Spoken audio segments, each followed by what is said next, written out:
A Heart Healed by Charlene Dixon. A Romancely.com story. Blurb. A BWWM, medical, billionaire romance book. Dr. Naomi Bennett certainly isn't thinking about love. Not even when she meets the undeniably attractive billionaire businessman, Mark Hewitt.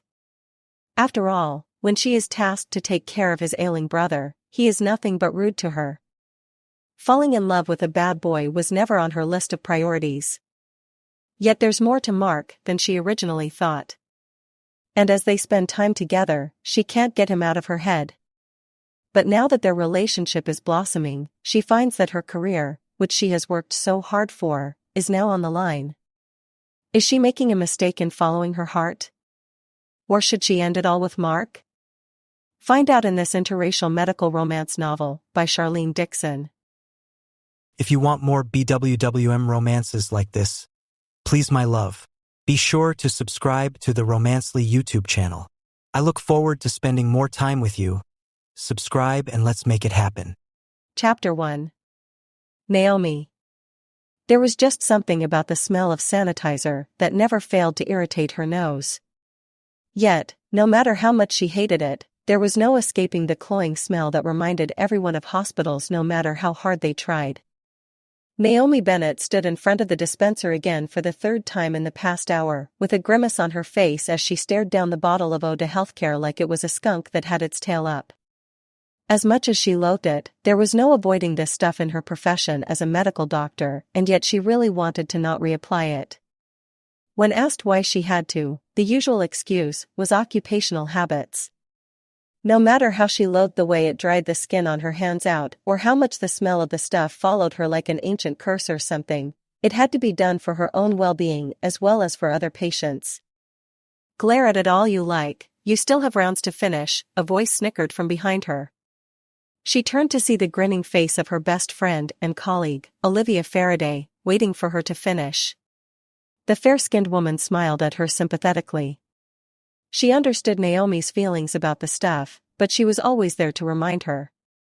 The two of them had always tried to push each other like this from when they first met in their first year of medical school, when they became roommates. Even though they had tons of opposite opinions on things sometimes. Naomi just let out a sigh and stuck her hands under the dispenser again, letting the automatic machine spray a new dose of that clean scent of death on her hands for her to rub in again. I know why we have to do this every time we have to head to a new ward, but couldn't they make this stuff even remotely better for the senses? Naomi complained after stepping aside and watching the other woman get another lot of sanitizer from the dispenser. Can't agree with you more, but hey, it's not the worst smell in the world. Olivia shrugged. Plus, it's supposed to be for our own good, so why not grin and bear it while we're still on shift? She wasn't wrong. With the amount of sick and/or injured patients they dealt with on a daily basis, even as residents, not getting sick was definitely something that she could live with. Just last week, there was a patient who had come in with a severe case of stuff shooting out of both ends, to put in plain terms, and she had lost count how many times she and the nurses were soaping their whole arms after that one. Even the memory was enough to make her nauseous at some points. Naomi was also thankful that she kept her natural hair short enough to avoid messes. Her mother may not approve of the short curls that barely left her daughter's head, but it was an easy-to-manage precautionary habit. She didn't have the time to visit the hair salon like other black women did to apply hair relaxer or to sit and have braids done. How many patients do you still have to check? Olivia asked as she straightened and tugged on the hem of her white coat, making sure she looked presentable enough for patients. Just a few beds left, then I can head home, what's up? Naomi straightened the steel stethoscope around her shoulders, making sure it didn't tangle with the silver necklace she kept tucked under her scrubs. Same. Just wanted to know if you wanted to catch a cab home together later. Sure, I'll let you know when I'm done. The two shared a weak nod before they set off in different directions. Naomi's last patients were in the ward on the first floor, which was all general cases. Someone transferring in after leaving intensive care, a few who had injuries, and the one who came in with the bad case of the stomach virus. A number of them were already rearing to be discharged and head home, and as soon as Naomi and the attending doctor, usually her superior Dr. Adamson, gave the okay, they were allowed to go. She walked down the white-painted hallways of the hospital, letting her feet lead her around and through the number of porters pushing other patients in wheelchairs and hospital beds. A few of the nurses either giving her a respectful nod or, in the case of the ones she'd made friends with as an intern, a well-mannered wave. So much had changed from the time she started here at St. Joseph's Hospital as an intern. She had been doing her last years of medical school with Olivia, and the pair of them had celebrated the fact that they had gotten in at the same hospital for an internship. The two of them had been a lot wilder, a lot more reckless with their decisions, and more arrogant. They had thought that they knew the answer for everything. Those years had humbled her really fast, especially when she had gotten lost trying to find the surgical theater from the emergency unit. At least it was safe enough to say that, after 2 years, she knew this building like the back of her hand, unlike back when she was an intern. Now that she had become a doctor all in her own right, Naomi was more responsible once the weight of people's lives in her hands had become a solid reality that she had to accept. However, she sometimes still fell into the trap that Dr. Adamson often warned her about, growing too attached to her patients. She loved her job and her patients, but there were a few of them who always seemed to slip into her heart. There were a number of them who had come and gone under her care. However, the hardest part was then saying goodbye. Whether it was the elderly lady who had passed away from late-stage breast cancer or the pregnant college dropout who she had begun to think of as a little sister after her admission for a complication with her baby, the attachments just hurt the more she thought about them and what more she could have done.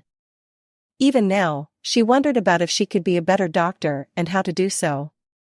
"Dr. Bennett?" one of the nurses called from behind the nurses' station.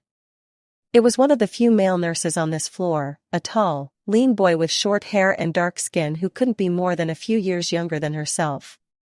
What was his name again? Naomi was sure that he had been with her for more than a few times whenever she was doing her rounds. He was a nice man, but for the life of her, she couldn't remember his name. "Hi there."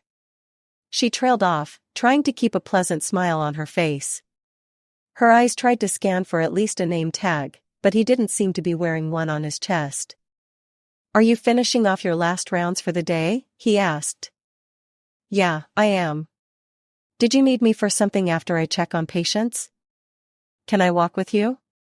Naomi really had to resist the sigh that was threatening to surface at that point. She just wanted to finish her shift and head home, but now she was having small talk. "Great. Try to keep up then," she said before turning and walking down towards the first hospital room. It was one of the larger ones of the ward with 2 beds facing each other, with enough space for curtains to be drawn as well as for visitor chairs. It wasn't full today, since most of the beds were empty after this morning's discharge cycle. Her patient, however, still had a couple of days left on his observation period before he could go home. "Good evening, Ian," she greeted with a theatrical smile as she walked into the room and grabbed his chart from the tray at the foot of his bed. "How are you doing this time?" Ian pulled his gaze away from the window to look at her with a shrug. "Pretty much the same. I need words here." He just let out a sigh and glanced at the nurse next to her for a second. "Does he have to be here?" "He's probably going to be looking after you tonight, so if you have something you want to tell me, just say so." The look in his eyes told her that he really didn't want to say anything. Well, there was no more pressing him today. When Ian came in earlier in the week, he didn't want to speak to anybody at all, instead choosing to speak through whichever visitor came in. It had taken him his whole stay until breakfast the previous day to say a word to her. When she had spoken to his mother, she said that he was just shy, but there was definitely something else happening there. "How about if you write it down for me?" she offered, taking out a pen and a spare piece of paper from the leftovers in his file. He nodded. After he took it and scribbled what looked like a whole paragraph before he crossed it out again, Ian finally had something for her. "The meds upset my stomach." She raised a brow and looked at the skinny boy again. "Not a problem. I'll see what I can do for you." Naomi placed his file back in its slot as her patient's gaze went back to the window and she left the room, her all-too-willing companion following behind her. "I'm surprised you got him to talk," he said. "We've been trying, but he refuses." "I know, and what's causing it is between him and his psychologist. Come on." It was like this for another few beds. Naomi entered the room, checked on her patient, and then as soon as they were en route to the next one, she was asked another series of questions.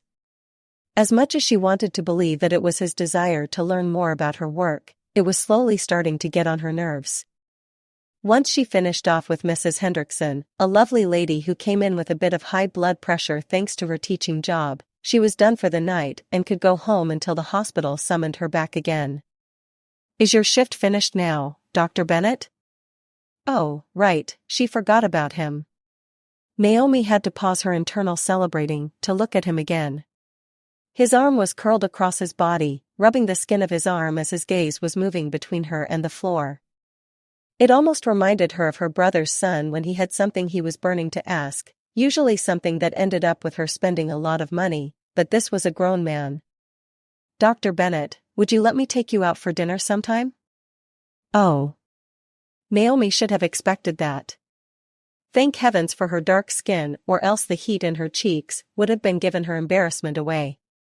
That was the least of her worries though, as the male nurse waited for her answer, looking just as embarrassed as she was. Her hand moved to its opposite, letting her nails poke into her wrist. What should she say? Naomi had no interest in dating now. Even at her age of 29, there were no plans for marriage or children anywhere in her immediate future, even with her parents' constant questioning on when they could expect more grandchildren. Plus, the man before her was actually kind of cute in some light, but she didn't even remember his name. What kind of person would date someone whose name they couldn't bother to remember in the first place? No. It would be easier to just let the boy down easy. She couldn't devote the time or attention to a relationship, especially since she was applying for a new residency period at other hospitals. Look, she started with her fingernails digging a little more into her wrist. "I'm flattered you asked, but I'm sorry. I'm not really interested in dating at the moment." She really hoped that she didn't sound harsh. Naomi really did try to let him down gently, but the silence that hung around them as soon as she finished speaking just made her heart beat loudly in her ears. "I understand," he just let out slowly. The disappointment was all over his face. "It's not you," she wanted to say, but that sounded too much like a breakup line, and even she could imagine how terrible that kind of thing sounded coming from the person who just rejected you. "I guess I'll see you around then," was the response she went with instead before she turned and escaped that situation as quickly as she could. She could deal with the aftermath tomorrow, but for now, all she wanted was to sign out and go home. "You okay? Did something happen in the last half an hour that you're not telling me?" Olivia finally asked her as they sat in their cab home. She knew the question was coming since she'd been quiet the entire ride, and despite this happening more often than her best friend was giving credit for, Olivia wasn't wrong about whenever Naomi had something on her mind. "Yeah, I'm fine." "It's nothing," Naomi let out with a sigh. What was she supposed to say anyway? "One of the nurses whose name I can't remember for the life of me asked me out and I refused." Olivia would say she was insane because there were a lot of nights where the two had been telling one another that they needed to find boyfriends after graduation, then when they found stable jobs, and even last week actually. It had become a sad routine between the two of them since they started their residence. After shift, like once or twice a week, the two best friends stopped at a liquor store and picked out a single bottle of whatever they were feeling for, usually because one of them would be on call for the evening and had to be at least able to give advice if they were woken up in the middle of the night, and then continued on to Naomi's apartment where they'd have the whole thing and do whatever together. Naomi didn't mind the single life as much, honestly. She had her friend, her brother, her work, and her cat. What else could she possibly need? "Are you sure there's nothing?" "You know I'll find out eventually."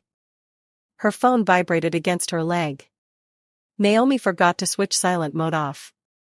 She just glanced at her friend and shrugged, before turning her attention to her bag, opening the zip and digging through it before she found the vibrating device. "Jules." she was definitely answering this. "Hey, Jules. What's up?" "Hey, Mimi, just calling to see if you're home yet." Seriously? He was going to play this game again? I am an adult, remember? Credit card debt and everything. His low chuckle sounded through the phone, reminding her of home. Never stopped me from looking after my little sister. Anyway, that wasn't the only reason I was calling, but I'll wait for you to get home before we talk about that. As if that was a good sign. I'll call you back when I get back to the apartment then. There was a brief moment of silence before she heard her older brother's voice again. I'll keep my phone on then. Immediately after that, there was a click. He hung up without a goodbye. Naomi just moved the phone down to her lap and stared at it with her brows drawn. What was going on there? Was that handsome brother of yours? Olivia asked with a slight grin on her face that just made Naomi want to laugh. I do have a brother, but I didn't know I had a handsome one.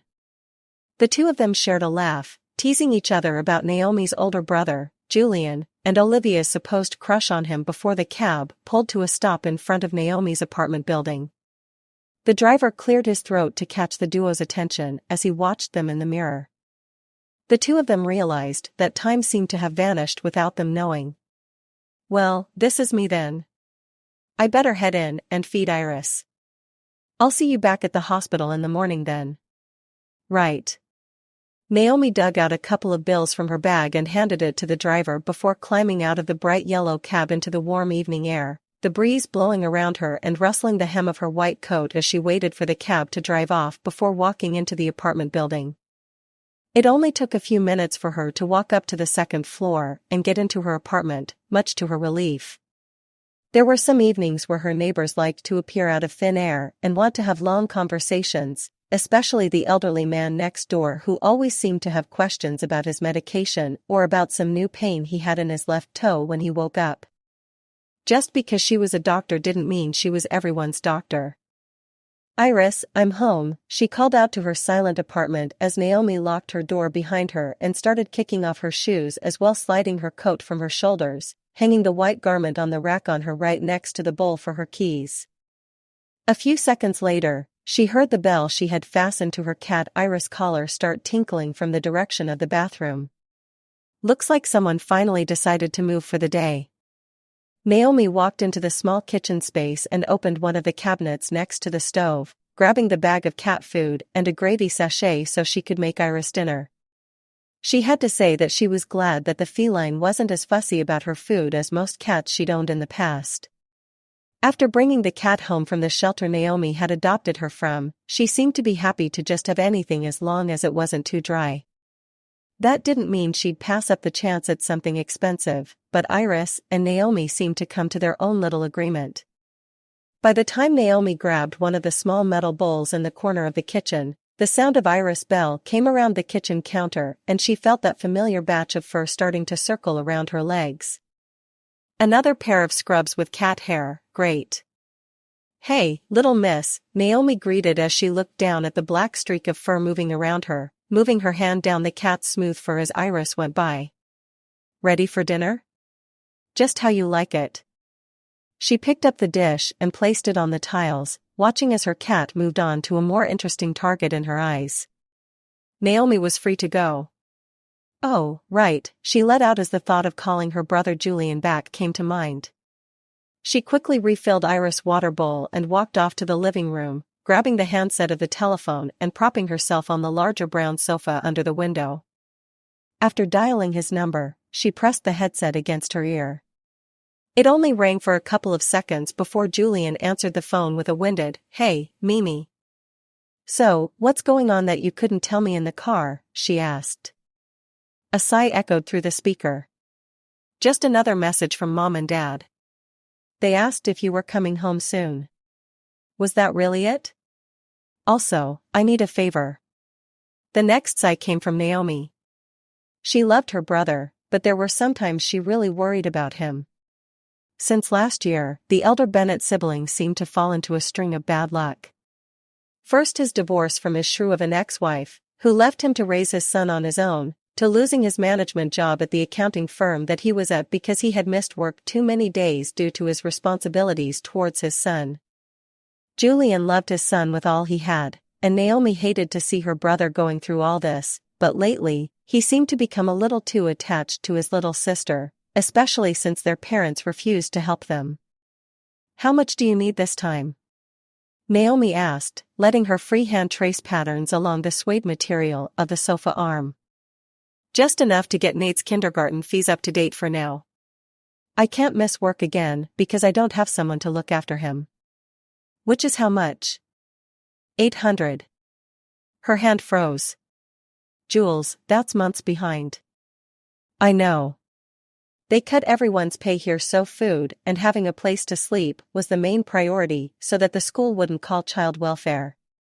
Naomi's teeth bit down on her lip, thinking of the infinite number of things she wanted to do to her brother's ex, especially since she ran off with all of his money and none of the responsibility.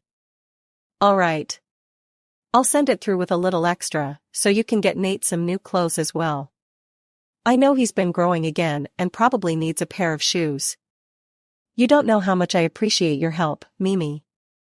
Naomi's hand tightened a little around the headset. "We'll talk in the morning. Good night. I'll give Nate a kiss for you. Good night."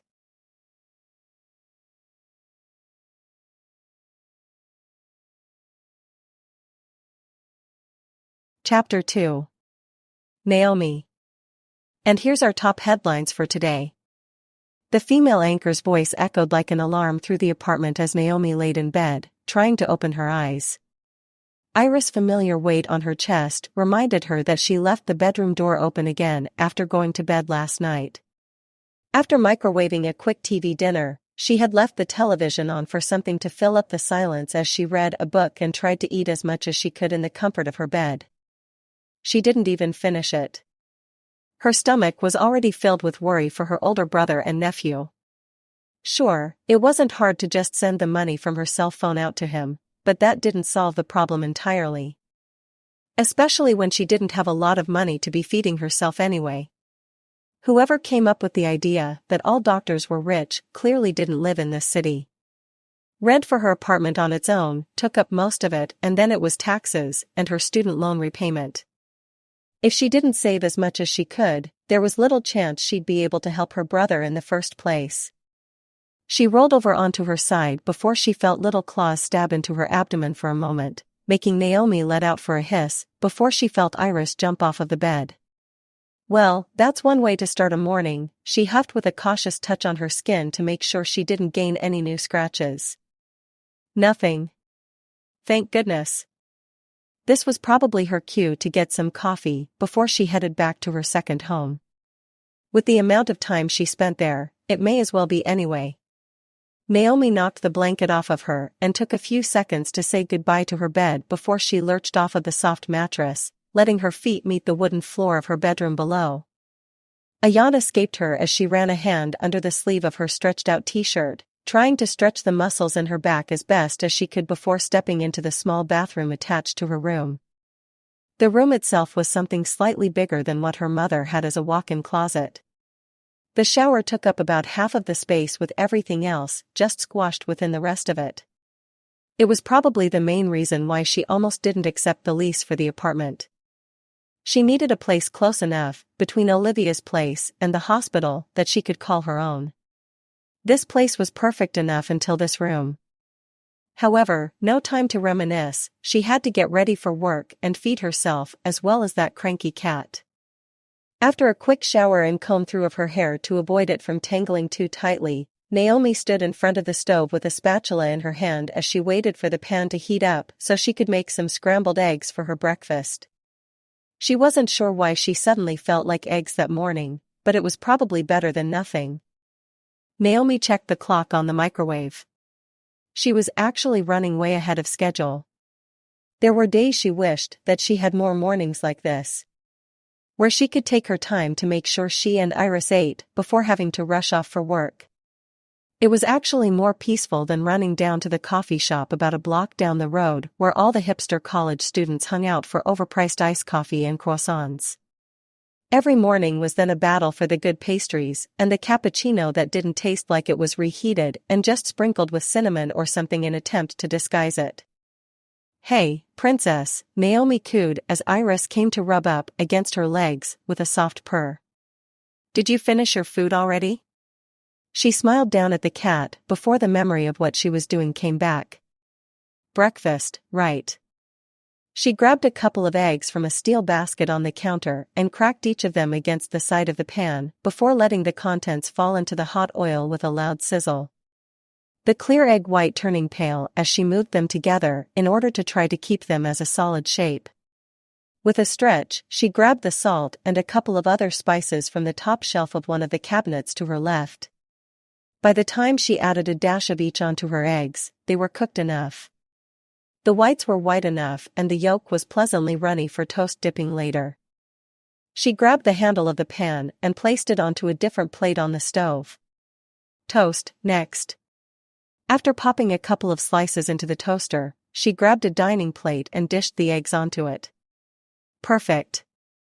It was only then a matter of minutes before her toast popped up and with a swipe of butter on each, breakfast was done. "Come on, princess. Let's watch the news before I go, huh?" she said, grabbing her refilled coffee mug and plate before walking to the couch, Iris right on her heels. And now on to business news, with hip-hop artist Junior in hot water once again with charges of possession and trafficking. Shares of his record label's parent company Octave Media drop, with this being the third artist found guilty of criminal charges. CFO Mark Hewitt had this to say in a press conference yesterday. Naomi shook her head as the rest of the story went on. It seemed that the company itself was being blamed by investors for not monitoring the behavior of its talent. With the stocks losing its prestige and trust from investors, it seems that this Octave Media would be closing their record label for negligence. Pity. The handsome man speaking at the press conference seemed to be disappointed as he was making this announcement, but Naomi supposed if you loved your job, this would be your response to this kind of thing. And on to breaking news. Reports are coming in on a major collision on I-93 downtown this morning involving several motor vehicles after one vehicle lost control, causing several injuries as well as a confirmed casualty of one driver. Helicopter footage of the highway in question came onto the television, making Naomi pause her chewing. It was awful. There were at least 6 different cars that had been totaled. Several ambulances and fire trucks were already on scene, men and women in uniform making their way in and around the crash site itself. Naomi could see several people who weren't as badly injured moving with paramedics in tears before the news went back to the anchor. A few seconds later, Naomi's phone started ringing. She just looked at Iris, who was trying to climb onto her lap, the little creature's locking target on the plate of food with the last of Naomi's egg on it. With a sigh, she just placed it on the sofa, letting Iris go to town on it. Guess she should get to the hospital. So much for a relaxing breakfast. It was as if the entirety of downtown had dissolved into chaos. First, it had already taken close to an hour for Naomi to even get to the hospital with all the morning rush hour traffic that was being redirected off of the freeway coming through her neighborhood. With more than twice the amount of cars coming through her road alone than any given morning, getting a cab on its own was like trying to signal for a helicopter in the middle of a sandstorm. After the first half an hour, she had even given up and started walking towards the hospital. It was only when she had passed 10 blocks and the intersection at the edge of her neighborhood with the German bakery and the Korean butcher that she managed to flag down someone she knew who was also called into the hospital to help out with the sudden influx of patients. "Thank you for the ride. I was beginning to think I'd have to walk the entire way," Naomi said with a grateful smile at the man driving the sedan she was sitting in. "It's no problem," Dr. Adamson said. "I know that both of us will need as much energy as we can get for today. I'm sure you saw the damage on the news before the calls started coming in." The man looked about as tired as she was as they made their way down the back roads, towards downtown. He was only in his early 40s, so he wasn't as old as most managers at the hospital, but the silver streaks in his hair and beard were definitely evidence of the stress he went through every day. Naomi was still grateful that all of the doctors that had passed by her direction, it was her supervisor. She knew the man had a kind heart, even towards her and the other residents since they started at the hospital, and he was often helping Olivia and herself out when needed. "I did," she said with a sharp nod. "It was terrible. Especially the damage that was done to that limo that was in the middle of everything. I hope the person in there wasn't hit too terribly." Dr. Adamson glanced at her for a second before refocusing his eyes on the road in front of them. "They weren't. They're actually the reason I was called in now in the middle of my conference, but I can't stay for more than today. As a special favor of sorts." When she thought back on some of the previous cases that he had the interns observe on, Naomi could see why he would. The man was a brilliant physician and had some good connections with some of the more famous patients who came into the hospital in the past. What he had said now had left a few questions in her head though. Who had called Dr. Adamson in, especially if they held enough sway to get him away from a medical conference? Also, what kind of person would need a doctor like her supervisor in the first place? Whoever this patient was, they had to be badly injured. "Naomi, I need you to work with me on this patient. Although I won't be there for most of his recovery, I know I can trust you to make sure he's well, right?" And there it was again, one of Dr. Adamson's $1,000,000 smiles. Naomi would never say it to his face, mostly out of respect for the man, but it reminded her of a used car salesman most of the time. The kind they liked to use to make you comfortable even though you knew you were going to get a terrible car by the end of it anyway. As easy on the eyes as he was at his age, he still somehow looked suspicious when he smiled like this. Her gut didn't even know what to feel about this offer either. "Damn it, gut. Why must you give up when I need you?" "We're here," Dr. Adamson said as he pulled into the hospital parking lot and stopped in front of the main entrance. The place was packed with cars that no doubt belonged to the families of the injured. "Head to the ER while I park the car. I'll meet you there." She climbed out and headed inside, trying to compose herself for the long day that was sure to happen today. Good thing she wore comfortable shoes for this job. As soon as she stepped into the hospital, there were people everywhere. From the medical staff pushing patients in beds and wheelchairs from the emergency rooms to different parts of the hospital, whether it was for x-rays or to recover after they had been stabilized, to the family members who were crowding around the reception desk in their attempts to find out which room one of their members were in. If it wasn't for security keeping such a tight watch on the mess, she was sure some brave soul was going to go straight for the computers. Naomi honestly didn't envy any of these people. Didn't exactly envy herself either. "Dr. Bennett."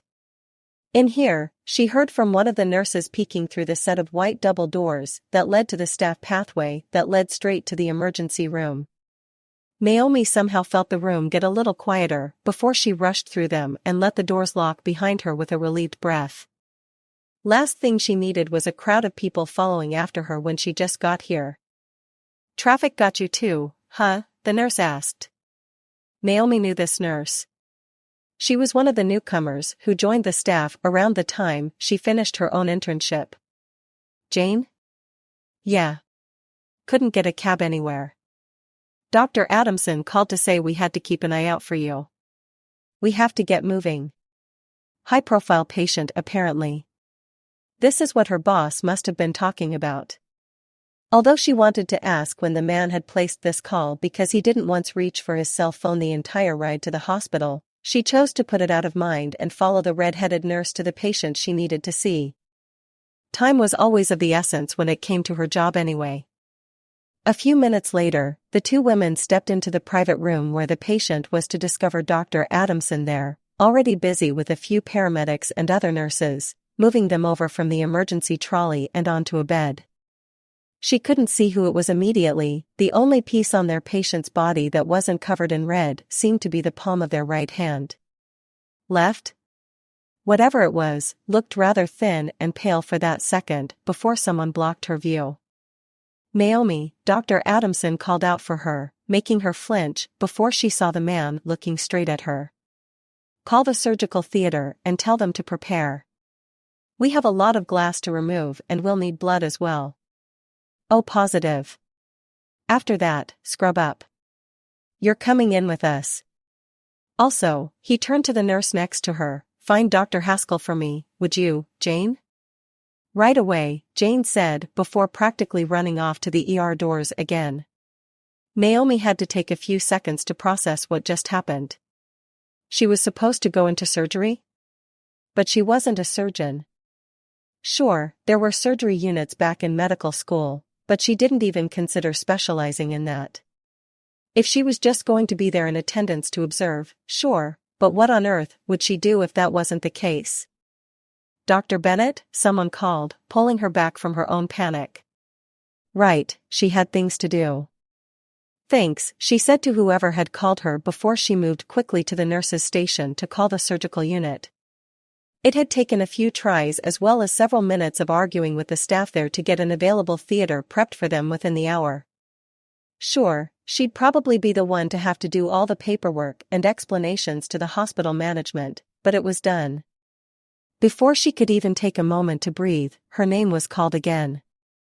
Naomi's mouth fell to a grimace. Oh, what now?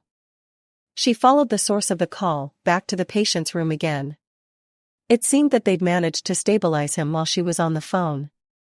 His pulse was beeping slightly more regularly than when she had first come to the room, although still very high, whereas their oxygen levels needed to be up there instead.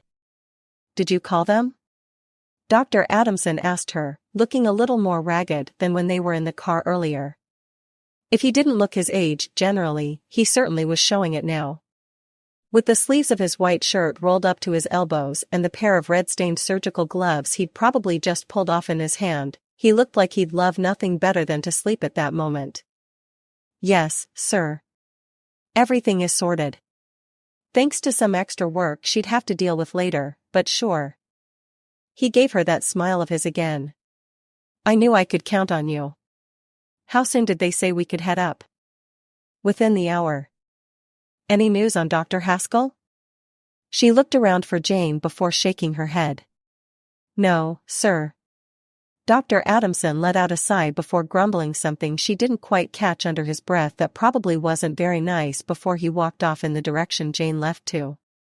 Naomi looked towards the other beds around her, watching the other medical staff attending to the other patients around her. What should she do now? Somehow, she felt like an intern all over again, waiting for someone to instruct her to do something. After all this time as a resident, it took a day following her superior again to fall into this kind of routine. It didn't help that she didn't have the best of mornings anyway. What was she supposed to do? She sent a silent prayer up to her grandmother, asking for guidance, before she heard a commotion starting on the other side of the ER, with the doors that led to the reception area. Someone was making a bigger fuss than what was going on when she got there. Naomi walked towards the doors and quietly pushed one open to see a tall, handsome, blond man with abnormally pale skin looking down rather red-faced at the receptionists behind their desk. It didn't help that he was flanked by two equally large individuals in dark suits and sunglasses that kept the crowd of other visitors away from him as if he was some sort of celebrity. The air around him practically exuded the power that came with money. The man reminded her of one of those main characters from that law drama series she liked to watch on the evenings she was off early. He was actually kind of hot. At least, she'd say so if it wasn't for the look on his face as he stared down the reception staff. They were simply doing their jobs and yet she had to do something. Naomi stepped through the doors and moved swiftly to stand behind the two receptionists. "Is there a problem here?" she asked the man with her best customer service smile that would make an airline stewardess proud. Well, looks like someone who knows how to their job finally arrived. She could have sworn she felt a muscle twitch in her face before heat flooded. What did he just say?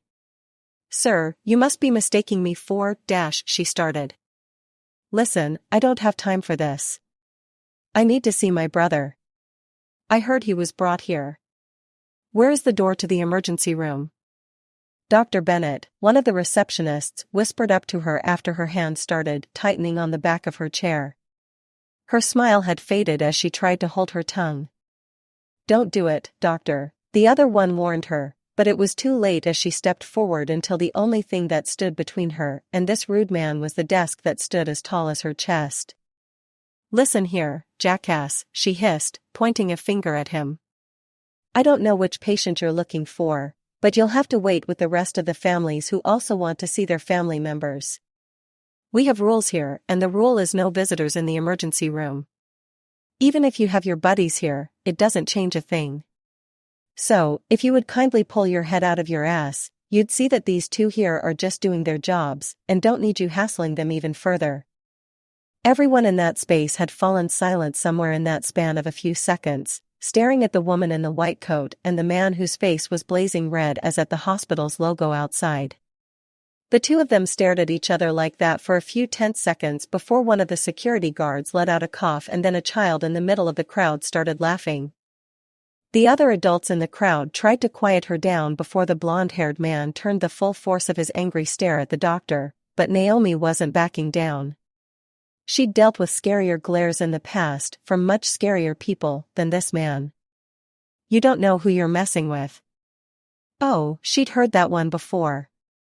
Neither do you, was her comeback before he turned and walked out down one of the hallways that led to one of the hospital's many waiting rooms. Once he was out of sight, she let out a sigh of relief before she heard something down that same hallway crash. As she watched a number of people run in that direction, she knew that that man was definitely going to be a problem that she was going to have to deal with for a while. Hey there. Did you know that we've other hot romances like this that we want to release? But we need your help. Subscribing shows us that you're part of our journey and allows us to make more of these stories at a higher quality. So please, my queen, subscribe to the Romancely YouTube channel now. Thanks. Now back to your story. Chapter 3. Naomi. He's here again. Naomi looked up from the file in her hands. She had been doing her regular rounds earlier for a change so that she could go and see her newest responsibility. They had been waiting to see how he was faring after surgery as well as for him to wake him. The young man, Ezra, was definitely tougher than she and the staff had given credit for. When they had wheeled him in, he looked so small and frail after all the blood loss, but he seemed to be doing all right. After several rounds of stitches and a pint of blood that had to be transfused in, he was stable and sleeping his way through recovery. His body didn't seem to require the ventilation shaft they'd placed in his mouth, but Dr. Adamson had ordered it. So as soon as his oxygen levels were in the clear, he would probably just need the nasal piece for a little while. The commotion that had gone on in the waiting room over him a few days ago was now a memory that most of the staff was still amused by, not so much because of the way she had handled it, but because the man who had started it was currently seated in one of their chairs next to the young man in question's bed. It had taken a few of the nurses and a couple security guards to contain him afterwards, but it was probably Naomi herself that had made the story itself amusing to the rest of the hospital. Her face burned at the memory, and she couldn't help but feel a little self-conscious that she had spoken to such a high-profile personality like that. It wasn't enough that she had seen him in the news a few days ago trying to fix someone else's problem, but now the two of them may have caused another one. Dr. Bennett, you don't have to go in there if you don't want to. That same male nurse who had asked her out a few days ago, who she eventually learned was named Darnell, seemed to be trailing her a lot more recently. She thought he had caught the hint that she wasn't interested in her, but whenever she came out to this ward, there he was. Darnell, I can do this, Naomi said, not entirely sure if she was trying to convince him or herself, but she had to do it anyway. Plus, it was only for a few minutes that she had to be in the man's presence, right? There were worse people out in the world, so who cared what he had to say about her? Good luck then, the nurse said before gracefully bowing out of the scene, leaving her to do what she needed to do. She stepped forward to her patient's private room, noticing that the door was slightly ajar. As she was about to push it open, she heard the insufferable man's voice from inside the room. I know what you said, but did you ever stop to think that this was nobody's fault? The driver himself had said that the car had come out of nowhere and there was no way to swerve that wasn't going to get both Ezra and him killed. There was about a moment of silence before the man let out a sigh. Look, I'll be here for another 10 minutes, then I'll head over to pick up some more of his things, okay? I know how much you don't like his facial hair. Another few moments of silence. All right, bye. Naomi figured this was as good a cue as any to knock on the door, letting it swing open with a light squeak, revealing her presence to the man on the other side who just glanced at her before giving her a slight nudge of his head to signal for her to come in. Mark Hewitt. What an annoying man. She stepped inside, heading straight for Ezra's bed and grabbing his file from the end of his bed, opening it to the nurse's notes for the day. His heart rate seemed to be stable, responding well to the medication. Nutrition still had to be administered via 4 until he woke up. How long will he be like this? Naomi looked at the man in the visitor's chair, who was staring at her with expectant eyes. He asked her this question every evening when she came in to check on him, since Dr. Adamson also insisted on constant updates, and every time she had the same answer for him. When he's ready to wake up, he will. Today, unlike the previous couple of days, he seemed to just accept it with a newfound source of resignation. It seemed that over the past few days, he seemed to slip away from the face he seemed to put on for the press conference she had seen him on. The usually neatly styled blonde waves on his head seemed to have been ignored for a long while, along with the suits she had seen him in for the first couple of days. Mark had seemed to ditch them for an unusually casual outfit that you'd never imagine from a CFO of a billion-dollar business. Naomi was a little ashamed to admit that she did do an internet search of him as soon as she got home that first night, mostly to see what kind of man she had argued with, and the man's net worth had almost given her a heart attack. Not only because of his standing within Octave Media, a company he apparently ran with his brother-in-law and best friend, but because of the mention of his name all over the news for having wealth in many other companies that also were known for their own respective fortune. If he was really angry at her for what had gone down in their first encounter, she'd have probably lost any chance at working in this city again. A man with that kind of wealth also had friends in very high places as well, and she couldn't compete with that. However, he didn't look like a man who would do anything like that now. As she observed him out of the corner of her eye, she saw the exhausted sadness that existed around him like a dark cloud. He was genuinely worried for his brother lying here in this bed, and when she had gone over the boy's medical history, it was understandable why that was. He was in and out of the hospital a lot, it seemed, sometimes for patching up after injuries and a few times for alcohol poisoning. He clearly loved the fast life, and his brother was probably losing his mind making sure that Ezra here was staying alive. There was something about that reminded her about the situation she had when it came to her and Julian. Her brother used to be like Ezra before his son was born. Out every night with different kinds of people, doing all sorts of crazy things that made him stay up until the early hours of the morning. Until one day, he said he was going to settle down to get married to a girl who would become the birth mother to Naomi's nephew, Nathaniel. Of course, while the baby did happen, the wedding did not. Are you going to keep staring at me, or do you just want a picture? Mark snapped at her unexpectedly. Her cheeks flared with warmth before she jerked her gaze away from him and down to Ezra's files once again. She pulled a pen from the pocket of her scrubs and scribbled in the new readings from the ECG machine. Good night then. She nodded to him before making a quick escape from the room, slotting the file in its place and shutting the door behind her. Naomi needed to take a few minutes to calm herself after that as she walked towards the nurse's station. What was this feeling that was boiling in her chest? Anger? Embarrassment? Whatever it was, it just made her hot and bothered underneath her scrubs as the way he had snapped at her replayed in her memory. To think she was beginning to think they had something in common, but maybe she just wanted to believe it.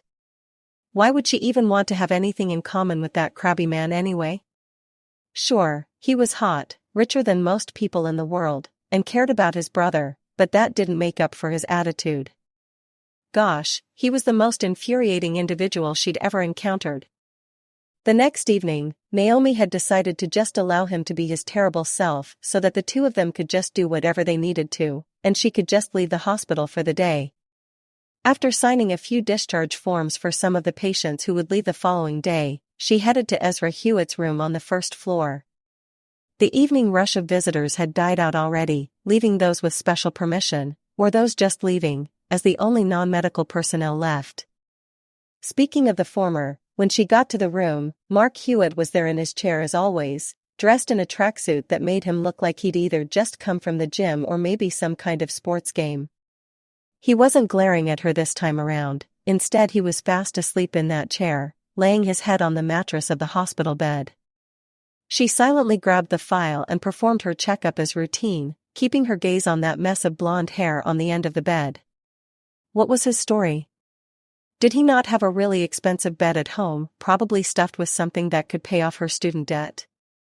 Dr. Adamson had given him special permission to be here at night, sure, but that was only for an extra couple of hours. He couldn't stay like this. It wasn't good for anyone's neck to be sleeping like that anyway. Not that she cared. She moved towards him, bending over to look at his face. Naomi's hard gaze softened when she saw what it actually looked like. Even though he was already pale when they had first met, the man looked like he'd never seen the sun in weeks, not to mention the dark circles that seemed to take up residence under his eyes. Those cheeks of his actually looked like they could fall inward if she touched them, not to mention the chapped lips. He looked like whatever had been bothering him had been going on long before his brother's accident. As a medical professional, her conscience couldn't allow someone who clearly needed help to carry on like this. Whether it was calling a psychologist or something had to be done. There was only one problem though. How could she get him to even accept her help? After all, most of their interactions so far have been arguing or snappy comebacks. If she outright told him that he needed to see a doctor for himself, he'd probably think she was trying to insult him or something, and then he'd really avoid getting help for himself. She idly raised a hand and bit down on her knuckle as she tried to think of something, pacing back and forth at the foot of the hospital bed. No matter what she came up, however, her idea just collapsed as quickly as it came. There were too many things that could go wrong in this kind of situation, and Naomi didn't know what to do about it. Her hand came over her eyes as she let out a deep sigh. This was exactly what she was warned about. She had somehow gotten somewhat attached already, and now she was thinking herself into a spiral. Great going. You were about to allow your own anxiety getting the upper hand again. A second later, she heard a weak groan coming from the bed. Oh great, he woke up. She turned her head, expecting another harsh glance from Mark Hewitt. What she didn't expect, however, was that the person that was looking back at her wasn't the older brother. It was Ezra. What should she do now? Should she wake the other man up? As much as he looked like he really needed to hear some good news right now, Mark really looked like he needed to sleep more. Naomi moved around the bed and stopped off by Ezra's head. His watery eyes unfocused on anything even though they were open, a few tears streaming down his cheeks. Ezra, can you hear me? She said softly into his ear. The young man tried to move his head to look at her, but flinched back at the pain. I wouldn't suggest that right now. Just listen. My name is Dr. Naomi Bennett. You've been in a car accident and were brought here to St. Joseph's Hospital. The young man's eyes looked in her direction. Pupils severely dilated and unfocused, she noticed, which meant the pain meds were at least at work. To be honest, he should have stayed asleep for another few days, because now the real battle began. Especially going through physical therapy later. A breathy croak escaped Ezra's lips. Hey now. It's okay, your throat is still healing from the ventilator. It would probably be better to stick to yes or no questions for a bit. Blink once for yes, twice for no kind of deal. He blinked once. Those blue eyes of his focusing slowly on her as the medication flowing through his veins started wearing off. When he was fully awake, he was going to really feel the side effects of all those surgeries he had gone through. Maybe it was best to start slow. Were you asking about your family? He slowly blinked once again. Of course, he wanted to see his family. Well, your brother Mark is here. Although, I must say he looks terrible and should sleep more. He was really worried about you, so he's been a real grump. Ezra's eyes rolled instead. Maybe you should sleep a little more too. He'll probably want to fuss over you more once he knows you're awake. He didn't move for a few seconds, staring at her as she turned to leave the room for the evening. Naomi didn't see the moment where he just blinked twice, before just closing his eyes with a painful sigh. The next morning, Naomi didn't have it in her to rush to work. The 2 weeks following the accident had taken too much strain on her mind and body lately. She had been coming home later than usual, calling her friend who lived in the apartment next door to feed Iris, before she came home to just collapse on top of her bed, sometimes still wearing her scrubs. She had even neglected trimming her hair.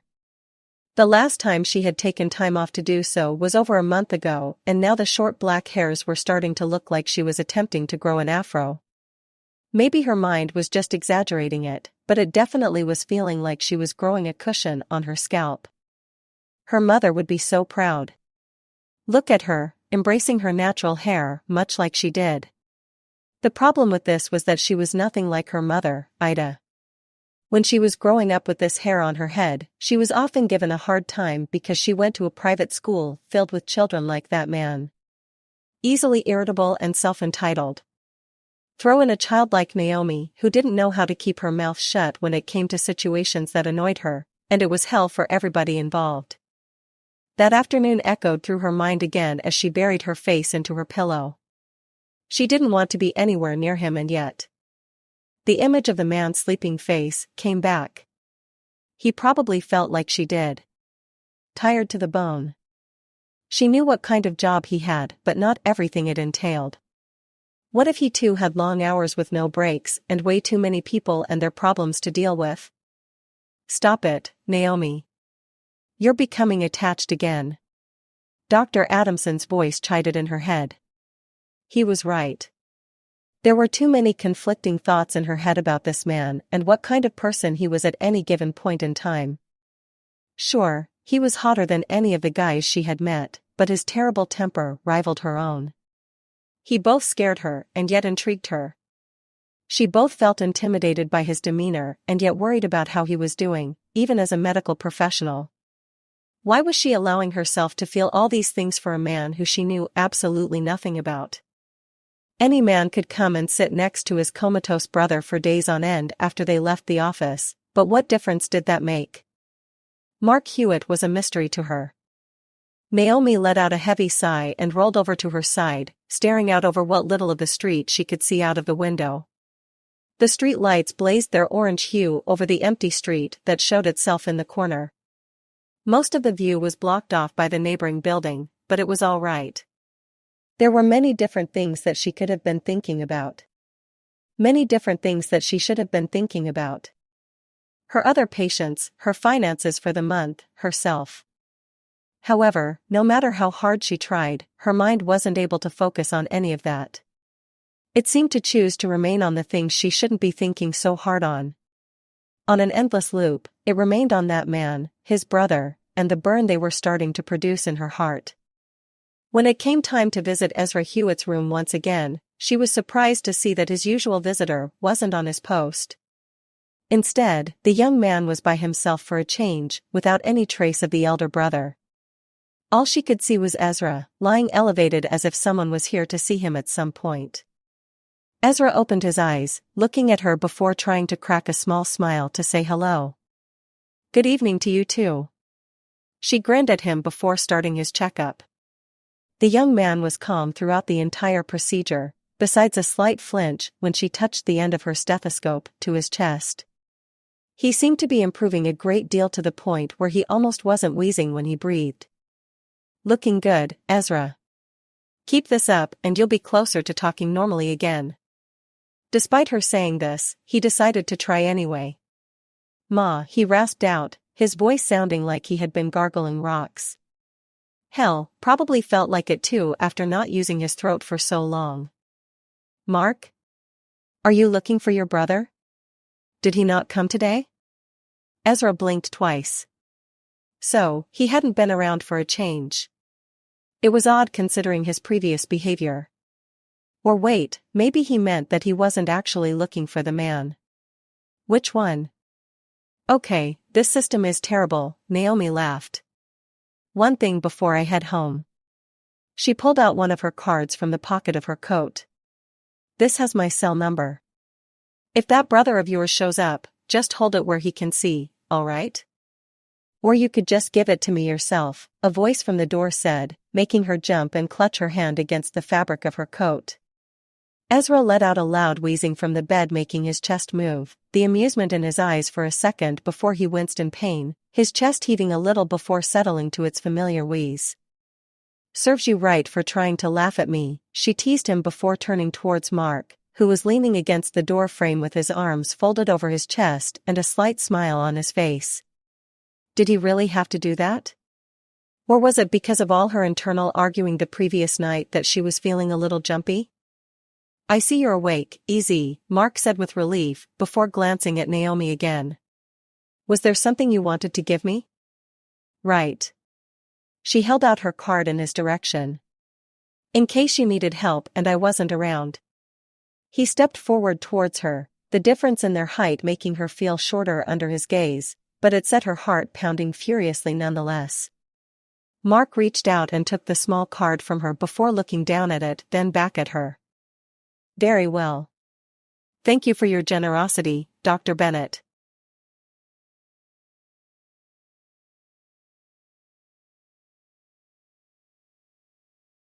Chapter 4. Naomi. He didn't call her after that. Not the first night, the one after, or even for the next week. Naomi knew that she said it was in case he needed her help, whether it be with Ezra or himself, but in her own weird way, she still wanted to hear from that man. Something had to be wrong with her. None of their previous encounters had ever gone smoothly. The man was entirely too blunt, and those eyes of his pierced through her nerves like the steel that it shared colors with, and yet. Why was she sitting here on a bench, on her morning off no less, staring at her cell phone? She and Olivia finally got the same day off in like 6 months. When she had woken up earlier, there was a text waiting for her from her best friend asking if she wanted to go out for breakfast. Of course, Naomi said yes. Not only to finally spend some alone time with her, but she figured she could always ask Olivia for some advice.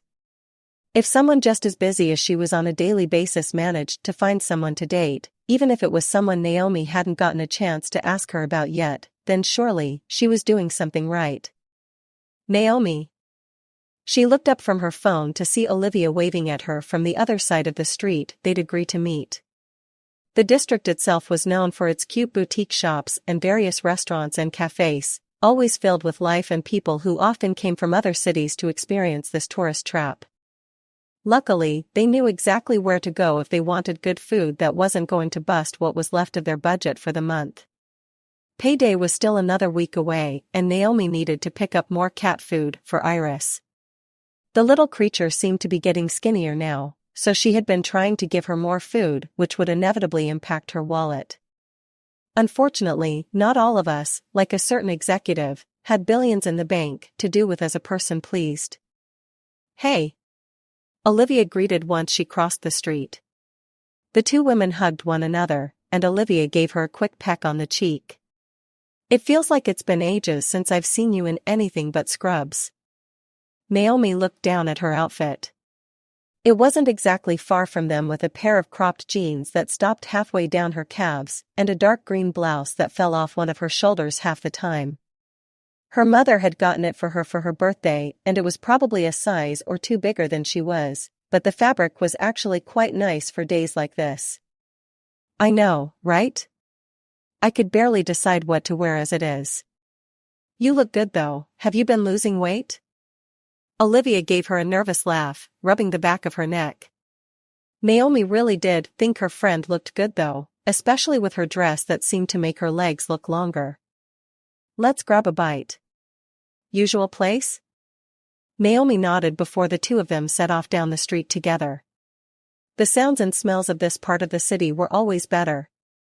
Every restaurant or coffee place each had their own blend of smells, while the stores were usually smelling of some kind of perfume. Something was kind of off though, and she couldn't quite put her finger on it. It definitely wasn't the kids from the Catholic school nearby skipping class in full uniform either. "Liv, you all right?" Naomi tried, but her friend didn't say anything. She had to try nudging Olivia's arm before the woman actually looked at her with a confused expression. "What's the matter, Naomi?" her brows creased together. I should be asking this. You're not usually this quiet. Something the matter? It was true. Between the two of them, it was usually her friend here who was the more vocal one in the friendship. A lot of the time back in medical school, their friends said that her and Olivia balanced each other out. Whenever the one was angry, the easiest solution to calm them down was to usually find the other friend. Even that afternoon when she had been arguing with that man, one of the nurses had apparently run off to find Olivia. It was only when she had gotten out of observing Ezra's procedure in the surgical theater that they had found each other. After work that day, the two of them had just gone home together without a word, Olivia's arm around Naomi's as they went back to her apartment. Wait. Was this because of that? Naomi knew they hadn't spoken at all that day, but it would be rather selfish to assume her best friend was upset over something silly like that. It's nothing. Just some problems at home. Oh, so that was it. Your parents again? She just nodded. Olivia's parents had been the topic of a lot of conversations they had had over late nights back from the time they met. Her parents, despite Olivia's success and happiness in life, didn't approve of a lot of her choices. She had firstly come from a family of people who still believed very much that she should have gotten married and stayed in her hometown to raise children. Imagine their reaction when Olivia, their only daughter, had announced that she had no interest in any of that and wanted to be a doctor. Plus, on top of that, she had no plans to have children at all. There were many phone calls that Naomi could remember Olivia just sitting silently as her mother went from begging her to come home to berating her for deciding to follow her own path, especially since she had done it with what money was left to her from her grandfather. As soon as she had gotten her inheritance, she had climbed on a bus and worked for a scholarship that had carried her on after the money had run out.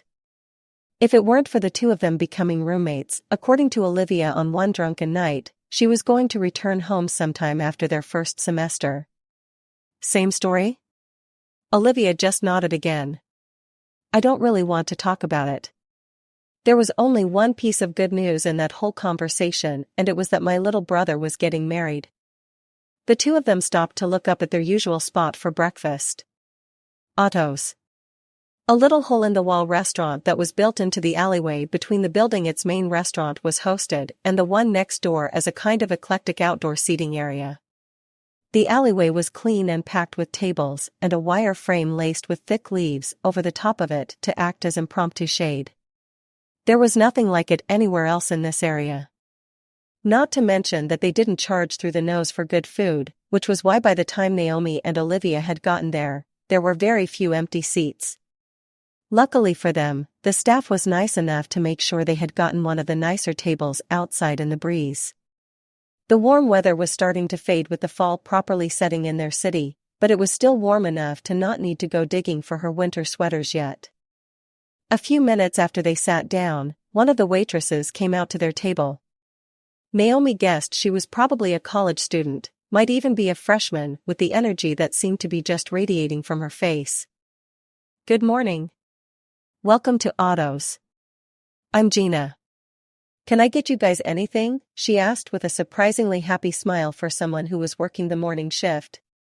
There were morning people in the world after all.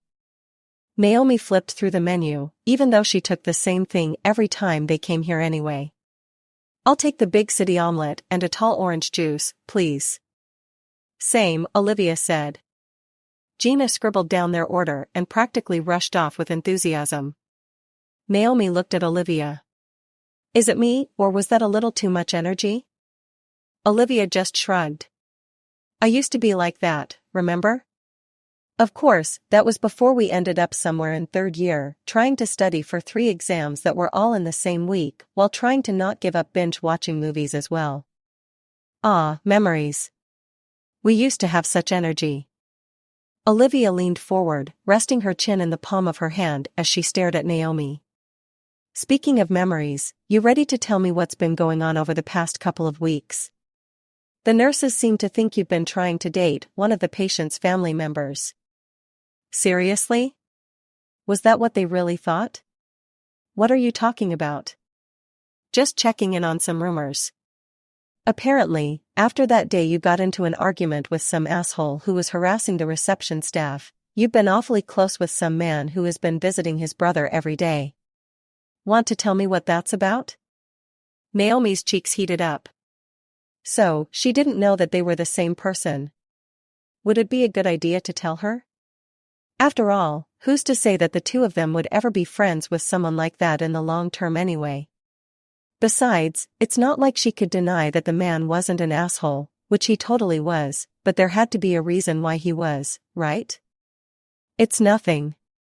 I've just been supervising a patient for Dr. Adamson and had the uncontrollable circumstance of dealing with his brother. That's all that happened." A grin started growing on Olivia's face. "So, the part where he's a prime piece of real estate was a lie then?" The heat in Naomi's cheeks flared as the image of Mark's sleeping face came to mind again. "Now, I wouldn't deny that," she trailed off before Olivia burst out laughing at Naomi's reaction. It was true. The man was very good-looking, despite the terrible impression he had left on her, not to mention some of the staff. "Looks like someone is interested in the hot brother." "What?"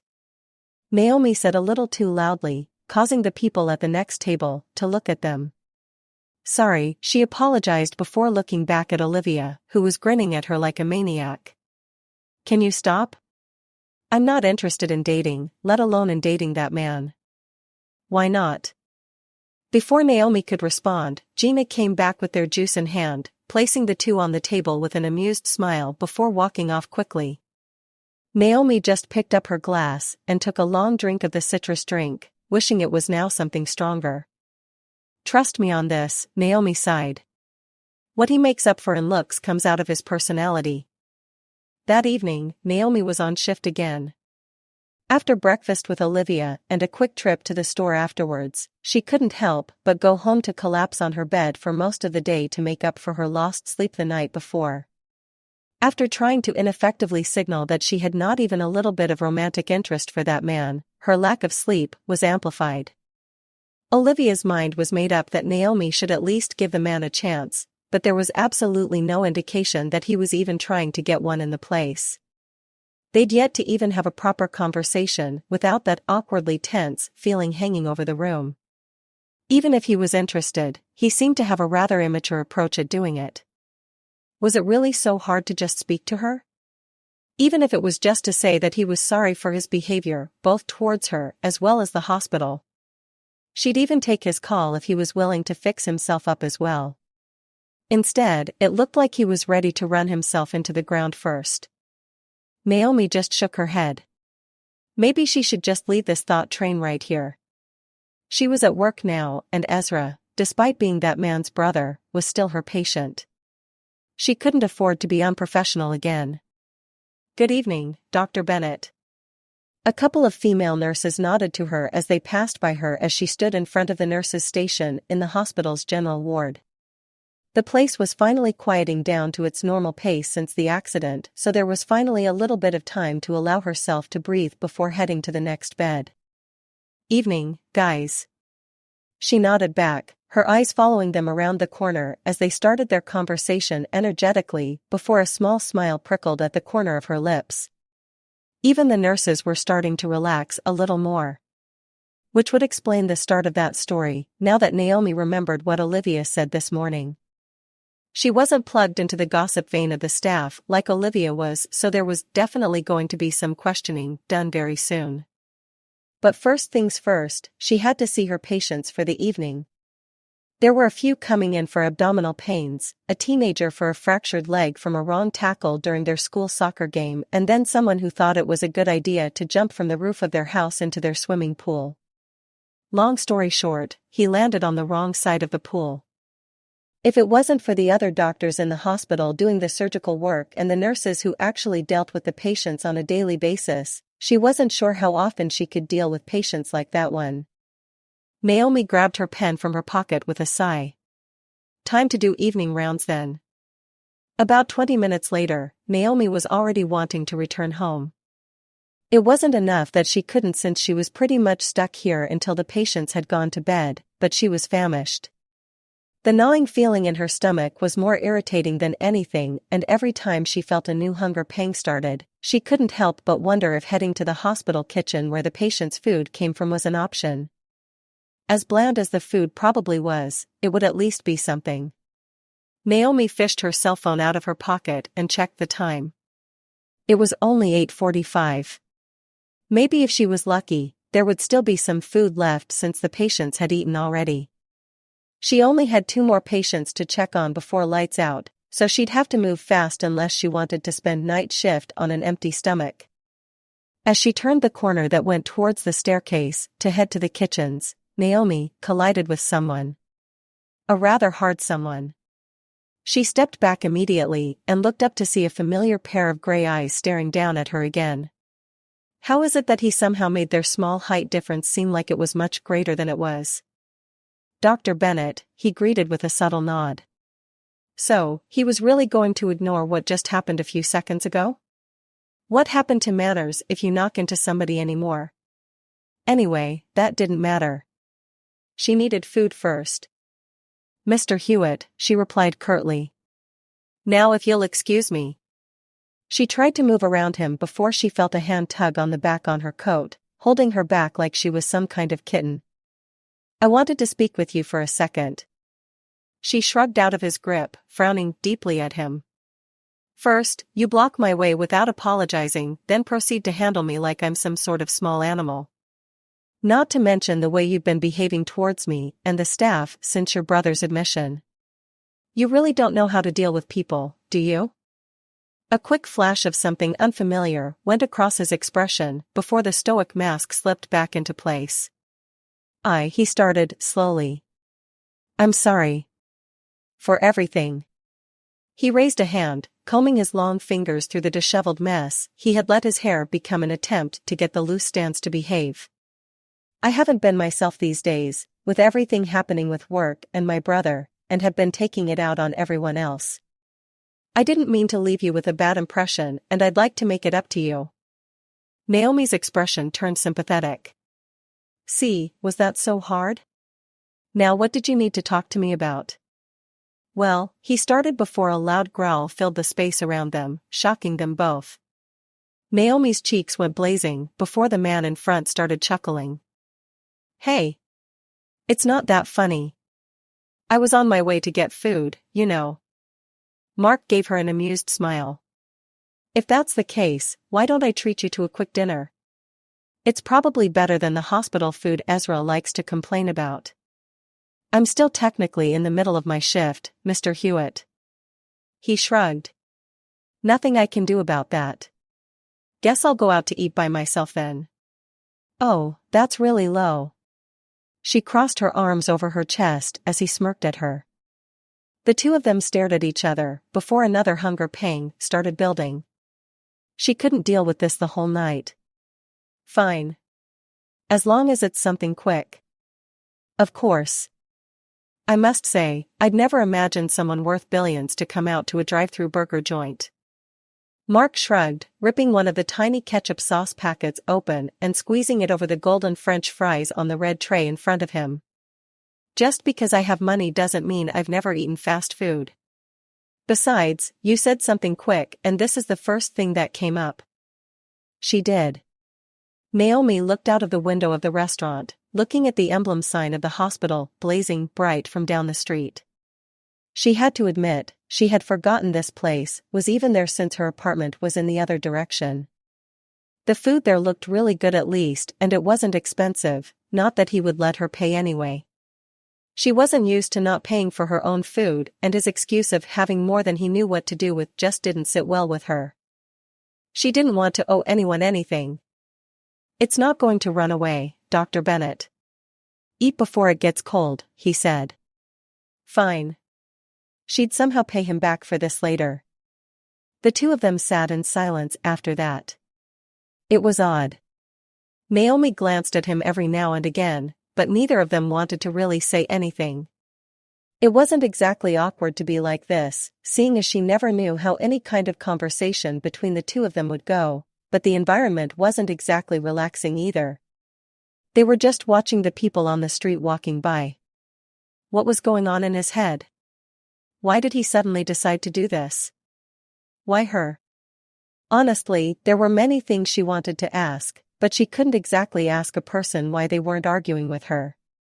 That would make her sound like some sort of lunatic. Mr. Hewitt? Naomi finally asked.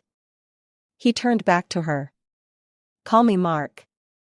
I'm pretty sure we've passed formal at this point. Right. I suppose you can call me Naomi then. This was definitely something she'd have to get used to doing outside of her head. Wasn't there something you wanted to talk to me about? He waved it off with a casual gesture of his hand. It's all right now. It wasn't anything major. The small smile on his face when he looked at her was suspicious. If you say so, she said with a wary raise of her brow, before her cell phone started ringing. Shit, she forgot that she had work to get back to. Fishing out the phone, she saw it was a text from Olivia. Where are you? Adamson's looking for you. Said to head to the director's office. Naomi texted a quick reply saying that she was on her way before turning back to the man seated opposite her. I have to go. Duty calls and all that. Are you still coming to visit Ezra? Mark shook his head. It's probably too late for visitors. I'll be back in the morning though. Would you like me to walk with you to the hospital? What? You don't have a driver who picks you up, she teased. He let out a chuckle. He's probably waiting for me there anyway. Naomi felt an odd thrill in her chest when he laughed that just reignited her bashfulness once again. She just turned herself away to face the hospital because she did something stupid like ask him if this was technically a date or not. It wasn't a date, right? Okay then, let's go, before I end up in trouble again, because of you.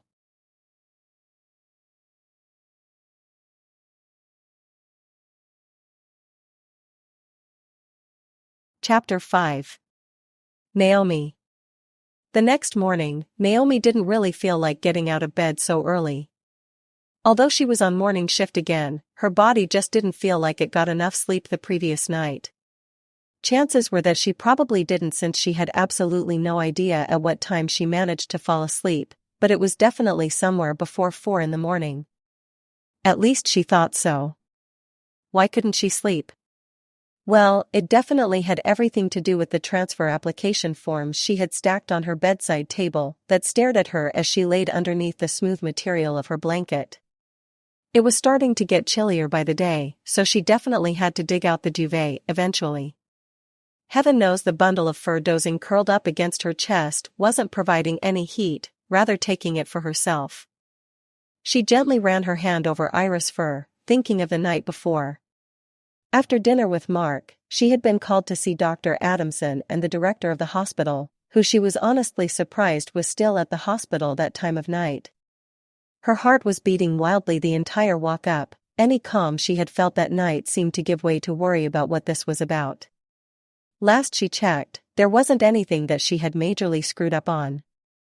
Naomi had even become on good terms with Mark, who was practically a celebrity around there due to his fortune. By the time she had reached the man's office, her hands were a little shaky in the pockets of her coat. What was going to happen to her career now? Was it something good or bad? It had taken all of her courage to knock on the door. A muffled come-in had beckoned her inside and she was greeted by a smiling Dr. Adamson as well as the director of medicine, an older man who somehow reminded her of an older version of her brother with his dark skin and gray hairs that peppered his chin and head, combined with a relaxed look in his eye. When she scanned his office for any sign of a name, one of the certificates on the wall read Dr. Lincoln. You wanted to see me, sir? She asked, not sure which one she should be addressing. It didn't look like she was in trouble. Even the thought relaxed her by a couple of notches. Come in and have a seat, Dr. Bennett, the director said, gesturing towards the armchairs in front of her desk. She did, folding her hands over each other on her lap in the hope they didn't notice her nervousness of the situation. Dr. Adamson joined the two of them in the chair next to hers, looking rather pleased about something that he wasn't telling her yet. You can relax. It's something good, he whispered to her, and Naomi's eyes widened as she looked to the director as if for confirmation. It's more of an opportunity. Due to the commendations from your supervisor as well as other members of staff when it came to your time as a resident, we feel that the man looked around on his desk for something before picking up a page and handing it to her, would be a good next step for your career. Naomi looked down at the page to see that it was a transfer notice. It was only when she saw the hospital name that was printed on it that she looked back at the director in shock. This had to be a joke or something, right? This was one of the best hospitals in the country. Even interns there were usually from the top of their classes in medical school. Naomi had even tried her luck when she had first graduated, but she had not gotten it then. Why now? How is this possible? She asked, looking at the men around her. I don't understand. Dr. Adamson was the one who spoke up this time. I may have had a hand in this. Having several friends on the board of that hospital is one of the benefits of working as hard as I do. I told them that I had a skilled junior doctor who deserved the challenge of working with others like herself, and they were willing to offer me the spot to send her. She just had to apply for it. Me? Was he sure? Naomi wasn't sure if she should weep in joy or confusion. This was practically a promotion in its own way, and yet she wasn't sure if she should take it. The idea of leaving everything behind just like that to move to a new place on the other side of the country was a huge decision. She'd be leaving her friends, her brother, and in a weird way, she thought of the man she'd been having dinner with earlier. Could she do that? Sir, can I have some time to think about it? Naomi asked. The director nodded. Of course. Your contract here is still valid for another 2 months after all. By then we can either arrange for the transfer or to renew.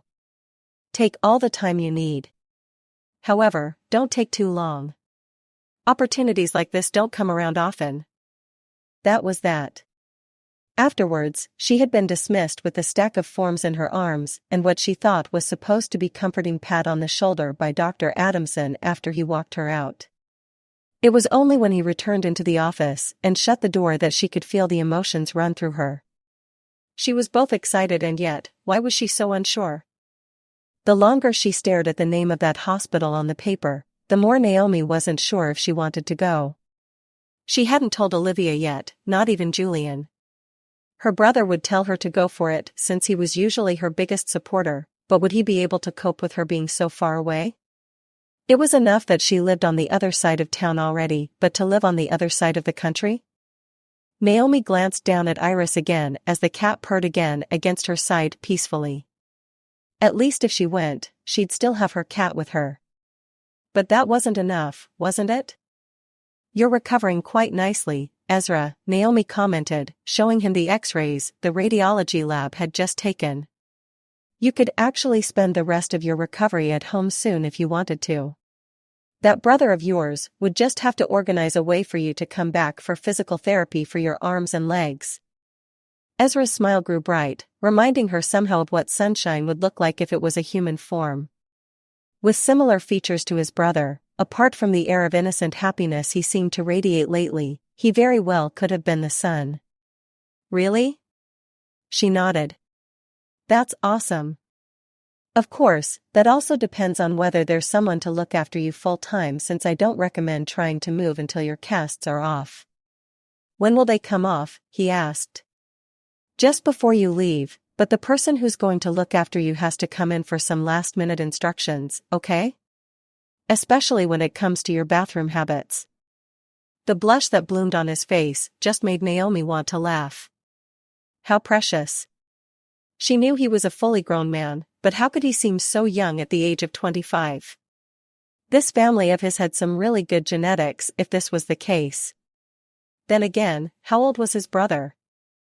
Hey, Ezra, I want to ask you something before we head back to your room. Yeah? What is it, doctor? Gosh, she really hoped this wasn't an odd question. How old is your brother? His brows raised in confusion for a second before his face turned into an amused smirk. This is definitely Mark's brother with that look, was Naomi's first thought. Why? He teased with a lilt in his voice that made her face warm again. Oh, forget it. I was just curious. If you really want to know, he laughed, he's 34. Practically an old man, right? So, there wasn't much of an age difference. 5 years wasn't that bad, right? Ancient, and I'm not that far behind, so I suppose that makes me old too. Nah. He's an old man on the inside too. Ezra grinned at her again. You're still cool. Well, bless his heart. Someone 4 years younger than her thinks she's cool. Naomi wanted to laugh at the idea, since every other young person she'd ever encountered thought she was boring. I'm happy someone still thinks so. I apparently work too much. You do. But so does my brother, and he's not that bad sometimes either. Only sometimes? She raised a brow. Here she thought that he was at least not as bad around family. A sudden knock at the door echoed, reminding her that they had to move. Well, thank you for indulging my curiosity. Let's head back to your room. She moved to open the doors for a couple of porters who came to move Ezra from the examination table into a wheelchair they had brought in. Doctor, Ezra said, looking back at her. I'm pretty sure he likes you as well. He's just not very good at expressing his emotions. When they had gotten Ezra back to his room, Naomi was greeted by a pleasantly unexpected sight. Mark had already arrived for his daily visit with Ezra, and he looked really good. He had styled his hair and dressed up in the same suit that he had worn the day she had first seen him, a gray three-piece that seemed to be especially well tailored for him. The material hugging across his chest made for a really good view, she had to say, and as much as she wasn't going to ask for it out loud, she kind of wanted to see what it looked like from the back. Easy, Naomi. He greeted each of them with a smile that kind of reduced the oxygen in the room for a moment as the statement Ezra made before they left the radiology department came back. Was it possible? This man was romantically interested in her? It's not like she didn't have confidence in her ability to get a date if she wanted to. Her schedule usually didn't allow for it, but the thing was, did she actually want to now? She felt a nudge against her left leg and found herself looking down at Ezra, who had what she could only describe as the "I told you so" face. Naomi just huffed before she spotted the elder Hewitt brother looking between the two of them, confused at what was going on here. No way was she going to mention the conversation that she and Ezra just had. It was much too embarrassing. I have good news, she blurted out, gaining the stares of the two brothers. Ezra's condition is well enough that he should be able to be discharged soon. If there was any moment where the two looked like one another again, it was definitely when they received good news. Except there was just something about Mark's version that actually seemed rather infectious to Naomi. She even found herself smiling as he approached his brother to wrap the younger Hewitt in a hug. That is very good news. So, he can come home then, he asked, looking up at Naomi. Give it until the end of the week. He'll need someone to act as a full-time nurse for a little while. Understood. I'll have my assistant get on that. Naomi nodded, ready to say her goodbyes for now, before Mark straightened himself in front of her. Naomi. I can't thank you and Dr. Adamson enough for taking care of Ezra. Since he's the youngest of the family and the only one who still lives nearby, my mother left me responsible for him. I'm still a legal adult, you know, Ezra piped in with a huff. And look where you are. Ezra didn't seem to want to respond to that, leaving Mark with a victorious look in his eyes. Anyway, back to what I was saying. Naomi, would you allow me to take you out for a proper dinner to express my thanks? There it was again. Her cheeks felt like a new fire was starting underneath her skin. It was becoming a thing lately when it came to this man, and to say the least, it was becoming incredibly embarrassing. Where was the cool, unaffected by anything, Naomi Bennett that she had been trying to build since her internship? It was as if that version of her had vanished into thin air whenever this man was around. Should she say yes? Should she say no? It wasn't technically a date. He didn't say the word date. If dinner together was considered a date, they'd have already had a first date, right? Then why did this seem so much more nerve-wracking? It was probably because he had asked her in front of Ezra. his brother, who had told her that Mark liked her a few minutes ago. "Naomi? Are you all right?" Mark asked before she realized that she had spaced out. "Great." She did it again. "Yes," was all she said. "Yes, you're all right," or "yes to dinner?" Ezra cleared his throat next to them, looking exasperated at the conversation. "Just assume it's both and put me back on the bed already. I swear, it's like watching high school kids again." The both of them couldn't contain the laughter that slipped out of their mouths. "Tomorrow after your shift?" Mark asked her once he calmed down. "Sounds great. It's a date then." For the remainder of her shift, Naomi felt as if she could accomplish anything. She had a date. One that she actually wanted to go on. It was like a strangely fluttery feeling in her abdomen, and she didn't know how to make it stop. Then again, she wasn't sure she wanted it to. The feeling wasn't unpleasant altogether, but she couldn't remember having something like this before. The idea of being excited to go on a date wasn't a thing that crossed her mind since her first year of medical school. There was someone in the year above of her who she had had a crush on who had asked her on a date.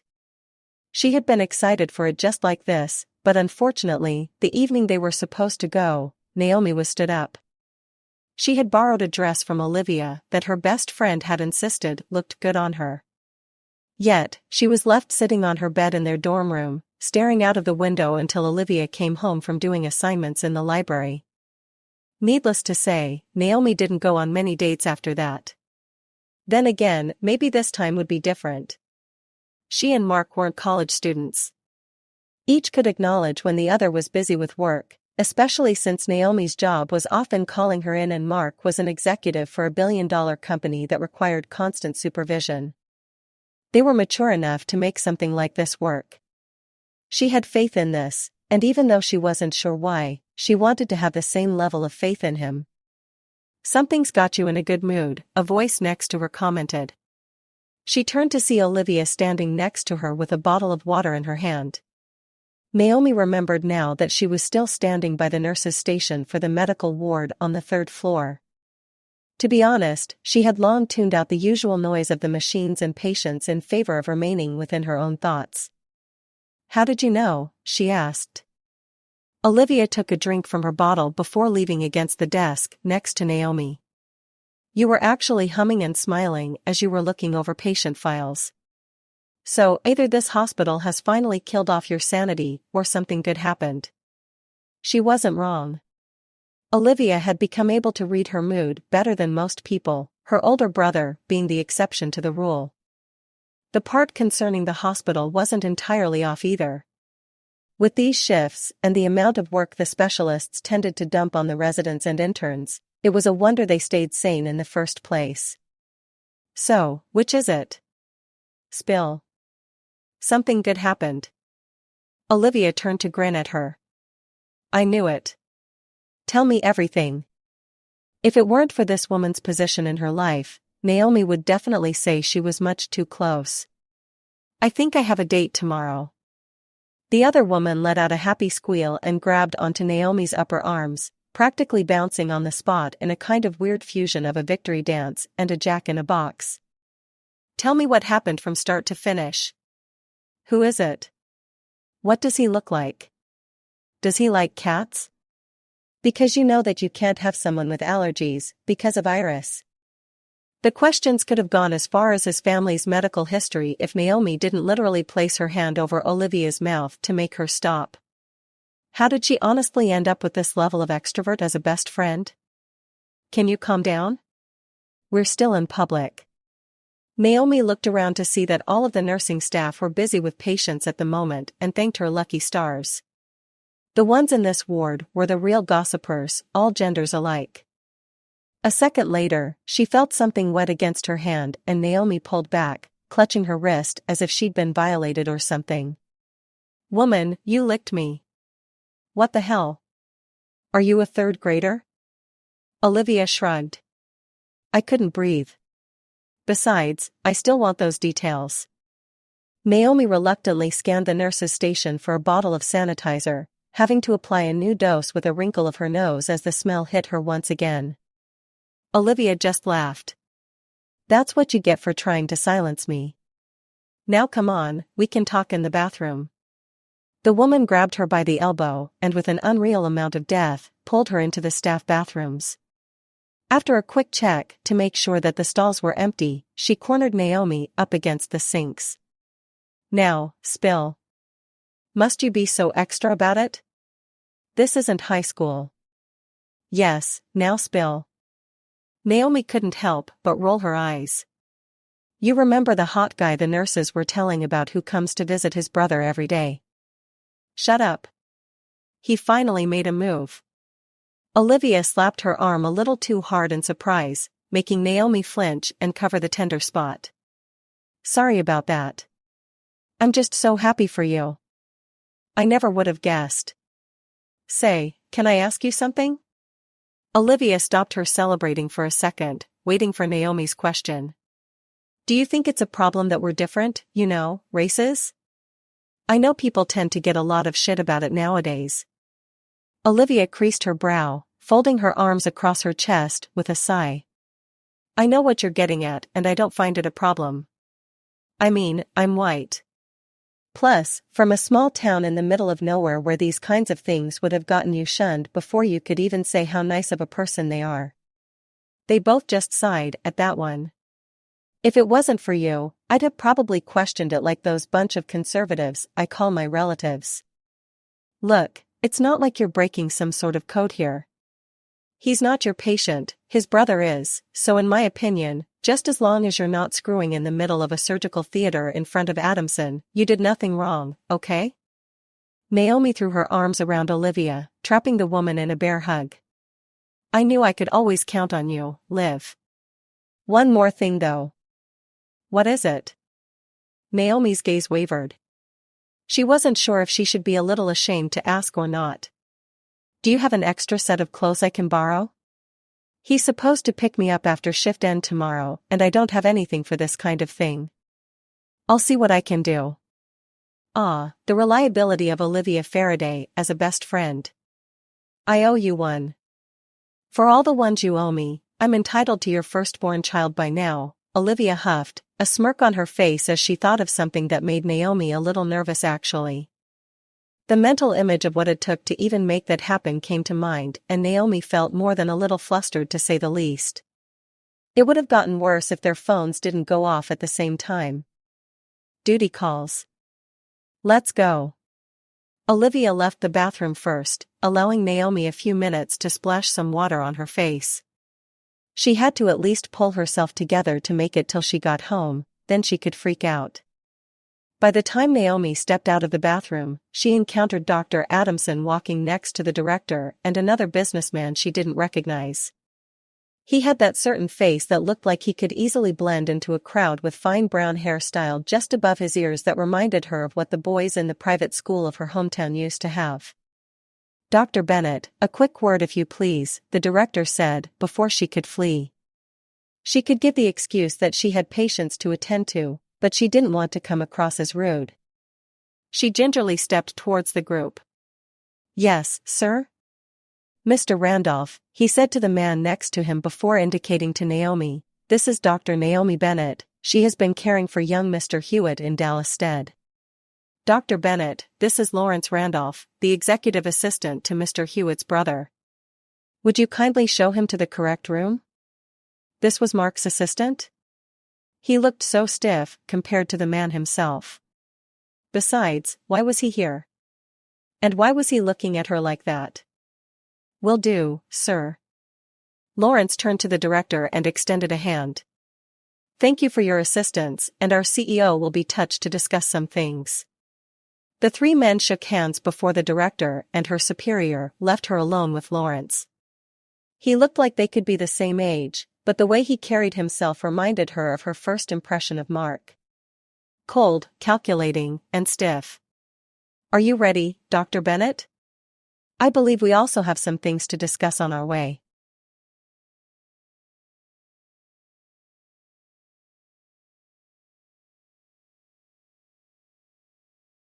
Chapter 6.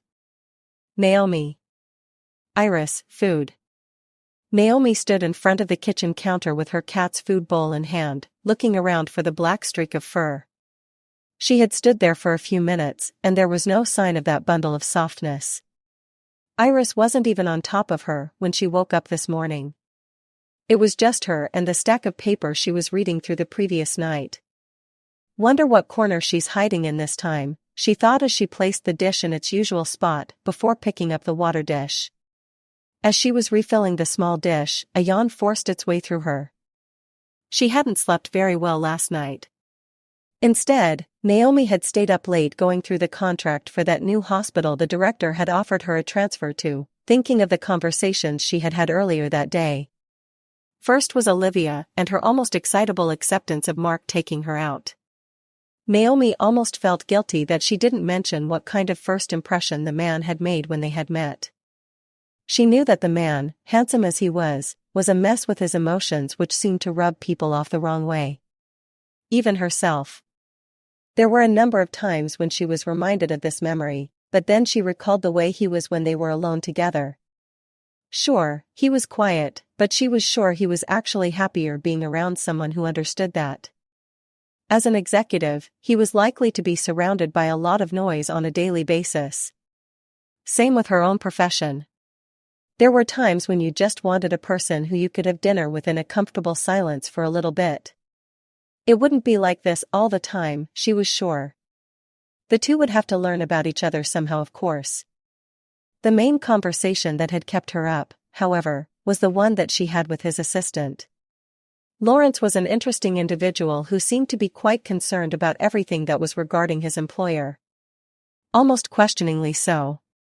Once Naomi and Lawrence had started walking up to Ezra's hospital room, he had started asking her about her relationship with the Hewitt brothers. The questions themselves didn't sound rather intrusive at the time, but the look in his eyes made her wonder what he was thinking. Was he concerned about Mark's health or the man's image to the public? With his position and the fact that he was the one who was often doing the press conferences for his company, Lawrence must have been drafting the next speech in his head. Naomi knew that the press would latch on to any kind of story that sold when it came to a public figure, and Mark was kind of a public figure. Would it be better if they just remained friends? She had considered this option. They both had hectic schedules when it came to their work, and he had a public image to maintain. She barely knew how to look like one of those models in a magazine that were usually hanging off the arm of someone like Mark. As Naomi placed the water dish back on its place, she looked around for the cat before letting out a sigh. She'd definitely have to think about it later. It was time to get ready for work. As soon as her shift ended, Naomi felt those familiar fluttery feelings in her chest again.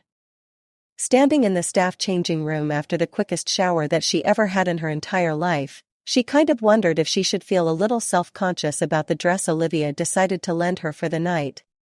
It was a little more risque than what she was comfortable with most of the time. After all, wearing scrubs 99% of the time got her so used to wearing trousers that a dress, especially one that barely went down more than half her thigh, was madness. When she asked whether she could borrow an outfit from her best friend, she had hoped that Olivia would at least respect her sense of conservation. Not to mention, she still had to walk out of the hospital like this. What would the rest of the staff think? It was enough that Olivia had practically forced her to let her hair grow again, even going to the point where she had come over to her place the previous night with a tub of something that made her hair fall a little looser, a little less afro, and more curls. Naomi wasn't used to this. The curly stands tended to tickle her neck or her ears at the most unexpected times, and it was almost as annoying as the stares she was getting all day. Luckily for her, Mark hadn't seen her yet since she had once again saved her visit to Ezra for last, making the man promise not to say anything to his brother since her date had apparently come by earlier in the day while she was in another part of the hospital. She looked herself in the mirror against the wall, tugging at the hem of the dress in hopes that it would somehow at least reach her knees, but to no avail. At least the dress itself didn't call for any unnecessary attention. It was a simple black number with a standard V neckline that kind of gave off the illusion that her breasts were larger than they actually were. Her back wasn't too exposed with the cutout of the fabric covered with lace, and the sleeves weren't just spaghetti stands, thank goodness, since it was the same lace fabric that came down her arms to the middle of her upper arm. It was somehow both risque and classy all in one. It just needed to be a little longer, she groaned internally. Her cell phone dinged from her handbag, calling her attention from the mirror. She retrieved the device to see that it was a text from Mark. "I'll be waiting for you in the reception area." Just like that, the butterflies were back. She shoved her scrubs into a bag and stuffed them into Olivia's locker. She promised to drop it off later, and quickly grabbed the lipstick that Olivia had given to her. It was a dark red, almost like a deep wine, color that she promised would go beautifully with the rest of the look. Should she? Naomi was never really into makeup either, but it was technically a special occasion, right? She opened the stick with a pop, twisting up the color. Her mother would probably be doing handstands at this. Her tomboyish baby girl was willing to wear makeup. "I should do this in front of the mirror," she mumbled to herself before returning her cell phone to her bag. Yeah, that would be a smart idea after all. With a couple of careful swipes in front of the mirror, she just hoped that it looked enough because she wasn't sure if it was her staring back when the red was finally on. He would like this, right? She took a deep breath and packed up her things, positioning her bag on her shoulder and taking one last look in the mirror to make sure she looked presentable. Let's do this. It was blissfully quiet in the hallways as Naomi walked to the hospital reception. She was pretty sure it was the amount of confidence she was faking that had gotten her this far. Her heart was pounding in her chest and her palms felt clammy. Had it really been this long since she'd been on a date that she's acting like a high school girl? Or was it excitement? She couldn't tell the difference anymore, honestly. By the time she walked into the lobby, she had to stop to take a few breaths to calm down. She could do this. She could do this. Naomi scanned the area and spotted Mark seated near the reception desk, a bundle of flowers on his lap. Were those roses? For her? She had to admit that was a new one. There were very few people who she knew who ever brought flowers, let alone roses, to a first date. One thing she did like was that they weren't stereotypical red roses either. They were a lighter shade of peach instead. They were beautiful and, in a way, so was the man holding them. Mark seemed to really clean up nicely. Even better than he did a few days ago when he had finally started styling his hair again. This time, he actually seemed to have gone for a haircut, leaving the blonde tresses about the same length as hers were now, except his were trimmed around the ears. It actually suited him like this, she thought. He was clean-shaven and dressed every inch. The businessman, he actually was in a gray tailored suit that seemed to hug against his chest as he was seated. Naomi liked it. She really did. As much as she wanted to stand there and stare, they did have dinner to get to, so she had to remind her feet to move forward towards her date for the evening. When he saw her coming, he even seemed to pause for a few seconds with wide eyes before he jumped to his feet, almost forgetting the flowers in his lap. Luckily, he managed to make a good catch on the end of the bouquet stems. He seemed to be as nervous as she was, and something about it was almost sweet enough to make her relax a little. "How was your day?" he asked, holding out the delicate blossoms out to her. Naomi took the bundle and cradled it in her arms with a smile. Same old, same old. Your brother enjoys giving me a hard time." Sounds just like him. The two of them smiled tenderly at one another before Naomi remembered where they were standing and glanced at the reception counter out of the corner of her eye to see the staff whispering amongst themselves already. "So, it begins again. Shall we head out?" she asked Mark. "Sure," he said, offering his arm out to her. She remembered this move from all those romance movies that she liked to watch during the holidays. There was only a moment of hesitation before Naomi gingerly placed a hand on his forearm, making sure not to ruin the flowers. "The car should be right outside. Let's go." With that, the two of them walked out of the hospital together and found Mark's car waiting.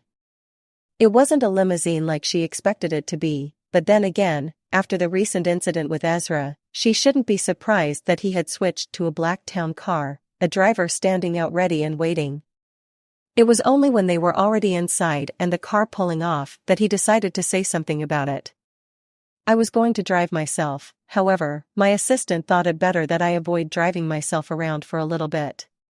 Something about my safety being a company priority, or something like that. It was already a mission to get him to stop sending bodyguards after me. She wasn't really surprised by that statement. After meeting the man as well as experiencing his questioning, the idea seemed totally plausible. It sounds like your staff really care for you, Naomi reasoned. He huffed. I wonder about that. A lot of them care for their paychecks more than about the person behind them. Even if I left, the amount of people who would ask where I went would be fewer than the number of fingers on one hand. He made a good point. There were few people in corporate life who cared for the people who sat near the top of the pyramid. Sure, they had more money, but they were still people who had feelings. Even they had something that they sacrificed. Mark, what made you decide to enter into corporate business? Naomi asked. Launching right into the heavy stuff I see, he teased, but before she could say anything else, he calmed her down with a wave of his hand. It's not a bad thing, don't apologize. I was just happy to skip the small talk that these things usually start with. I can't really stand small talk either, she admitted. Then we'll get along famously. He grinned before his expression toned down to something a little more wistful as he thought about what he was going to say. I entered the corporate world originally to look after my family. We weren't born with money. Quite the opposite, actually. Most days, when I was a kid, we had to beg for extra coins from people in order to buy food for lunch at school. What about your parents? They're still alive if that's what you're asking, and at the moment, I think my mother's somewhere in France on vacation. My father wasn't around long enough for me to remember who he was in the first place. A single mother. She had seen the struggles of that situation in her hometown with some of the girls who had grown up either without a father of their own or had become single mothers themselves. A lot of them had struggled immensely to look after one child already, but more than one was a different story. So, it was just you and Ezra then? Naomi asked, her eyes glued to the subtle changes in his face as his thoughts of the past went through his mind. Ezra may be right in saying that Mark wasn't good at saying what he felt, but the longer she watched him, the more she discovered that he wasn't that hard to read. It was all in his face when a person cared to look. We do have an older sister, Leah. She's married to a man out in the UK. Chances were that my mother stopped there sometime on her way to France. A small smile on his face. Half-lidded eyes that stared into the distance. There was something about this man that made her want to analyze all of these things, and she didn't know why. I answered a question, so it's your turn. She didn't mean to flinch a little at that. Ask away. I'm an open book usually. Why did you keep your hair so short? Okay, she'll admit that that wasn't the question she expected him to ask. Especially since she had already dived into his work and his family. Well, it's not really a deep reason. It's just easier to maintain, especially when it comes to hospital work. The last thing you ever want is something gross getting stuck in your hair.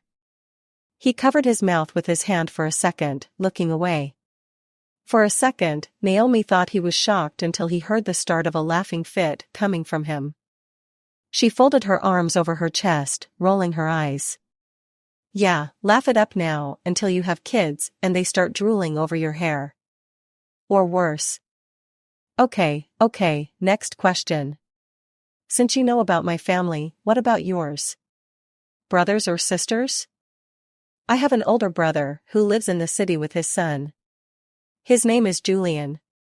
Our parents are back on the West Coast, so we don't get to see them very often.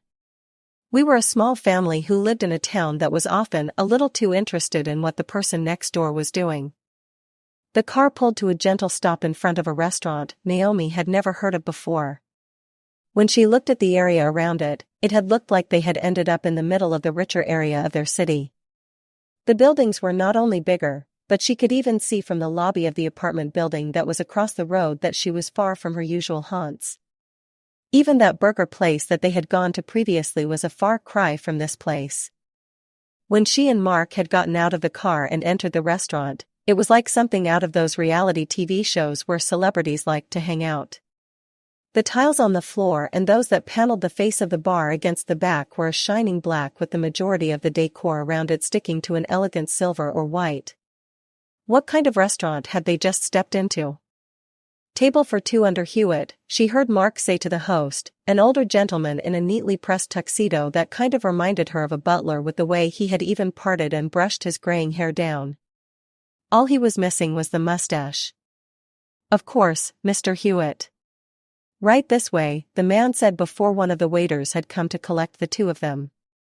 They were led to a more private section of the restaurant where the seats reminded her more of couches than actual chairs. Everything about this somehow made her feel like she was out of her league here. Especially after they sat down, and she opened the menu. What the actual hell? As she read the list of drinks alone, she could feel her wallet crying a little bit. There was even a champagne that cost over $1,000 per bottle. Naomi wouldn't afford to eat at this place on her own unless she became a director of her own hospital. Even then, she probably wouldn't. "Judging by that look, you're probably looking at the prices for everything," Mark said to her, an amused expression on his face. "Don't worry about it. This is my treat after all." Naomi wanted to say that she couldn't abuse his generosity like this, because everything really was a lot. Even if he could afford to buy this place in its entirety with a swipe of his credit card or something. "Naomi," he called to her. She had spaced out again, without even noticing. "Would you like me order for you, and we just continue talking instead?" That sounded like a much easier option. She never really allowed anyone to do that kind of thing for her, but the idea was tempting, especially since the menu freaked her out a little whenever she had glanced over the price of something. She just nodded and put down the book on the table, her body feeling a little warm under his gaze. "I think I need a distraction from that. Tell me about your childhood." This kind of back and forth of questioning went on for the evening, even after the food arrived, as they learned more about each other. Mark had spoken of his mother who had tried to raise him and his two siblings on her own with a lovingly soft tone in his voice. She had learned more of his childhood and the way he had often gone to school with every intention of earning a scholarship in order to try and save his mother some money to feed Ezra. "Ezra was our binding force after a long while. When I had turned 18, I had just wanted to leave home. My sister wasn't in a good space, having gotten herself caught up with the wrong kind of people, and my mother and I would often argue about what would be in the fridge at the end of the day, yet she didn't want me to leave." Naomi felt touched. She could just imagine a skinnier version of the man in front of her with a backpack on his shoulder, trying to decide whether to run away from home or not. There were no such comparisons in her own life. Her mother and father seemed like they were fine as far back as she could remember. There was always food on the table for her and Julian, plus they had their grandmother at home who had been her inspiration for medicine. Whenever she thought of the different kind of lives the two of them had until this point, she kind of wondered what fate had in store for the two of them afterwards. However, she didn't want to think of all that right now. Naomi just wanted to enjoy the company of the man in front of her. "Did you like the food?" Mark asked her as they strolled through the warm breeze of the evening. He had asked their driver to stick around as the pair took a quick walk down the road to talk a little more. "It was delicious. The salmon was very good, and that dessert was worth the ridiculous price. Who knew that they'd charge that much for something I'd likely want to smother in chocolate later on anyway?" He laughed, the warmth in it resonating through her much like the first time she had seen his sleeping face. It was something that she could easily grow addicted to, much like the man's company. Naomi had wondered if he actually enjoyed himself. As much as she wanted to believe so, she didn't quite understand the way he thought yet. Even now, as they walked through the evening side by side, she couldn't help but glance at him every so often. Most of the time, her gaze fell to his mouth. Would it be too much to ask? "Naomi, you all right?" Mark asked with a smirk when he had caught her staring. Her face heated up again, the warmth starting to spread to other places as well. "This was a date, right?" she blurted out before she could stop herself. His eyes went wide for a second and she thought that she had really stuck her foot in her mouth again. Was going home and crawling into a hole an option at this point? Because she'd very much like to do that if it was. Naomi was considering fleeing before she heard him start laughing again. I'm sorry. Was I not clear? He asked. There was something about this moment that reminded her how much he pissed her off when they had first met. It still took him several moments before he turned her to her with that lazy smile of his that made her heart skip several beats. I don't know what it is about you that makes me unable to hide myself. Why would you need to? She huffed before that smile of his faded to something a little more lonely. You know what it's like. Having to push people away for the sake of your work. Wearing a mask every day to have them respect you as a professional. He raised a hand and touched the side of her face with the soft skin of his knuckle. Yet, when I'm with you, even if you're fighting with me, there's something that makes me want to forget all that. His hands. They were so warm. Is that why you decided to ask me out? His fingers moved down under her chin, making her brain short-circuit as he tilted her chin to have her look at her. The moment her black eyes met his stormy gray, she knew she was finished. No, it was because you're the only person on earth who somehow saw right through me and didn't hesitate to call me out on it. Should she invite him in? If she listened to the heated thrum that ran through her veins, she'd have taken the man inside and let him screw her into her mattress until she called out his name. However, there was something else that was winning the argument this time. Her morals. She never slept with anyone on the first date, and no matter how much she really wanted to, she couldn't allow herself to start now. If he wanted in her pants, he'd have to wait. Mark, it's been a wonderful evening, she said as she gently pushed him off of her. It's a bit too soon for going further for me, all right? He gave her a breathless nod. I understand, he let out after a deep breath. They both needed time to cool off, it seemed. She gave him one last peck on the temple, before Naomi pulled her dress right enough to step out of the car. This was definitely going to need a dry clean, she thought as she opened the car door. I'll see you at the hospital tomorrow. Good night, Mark. Good night, Naomi.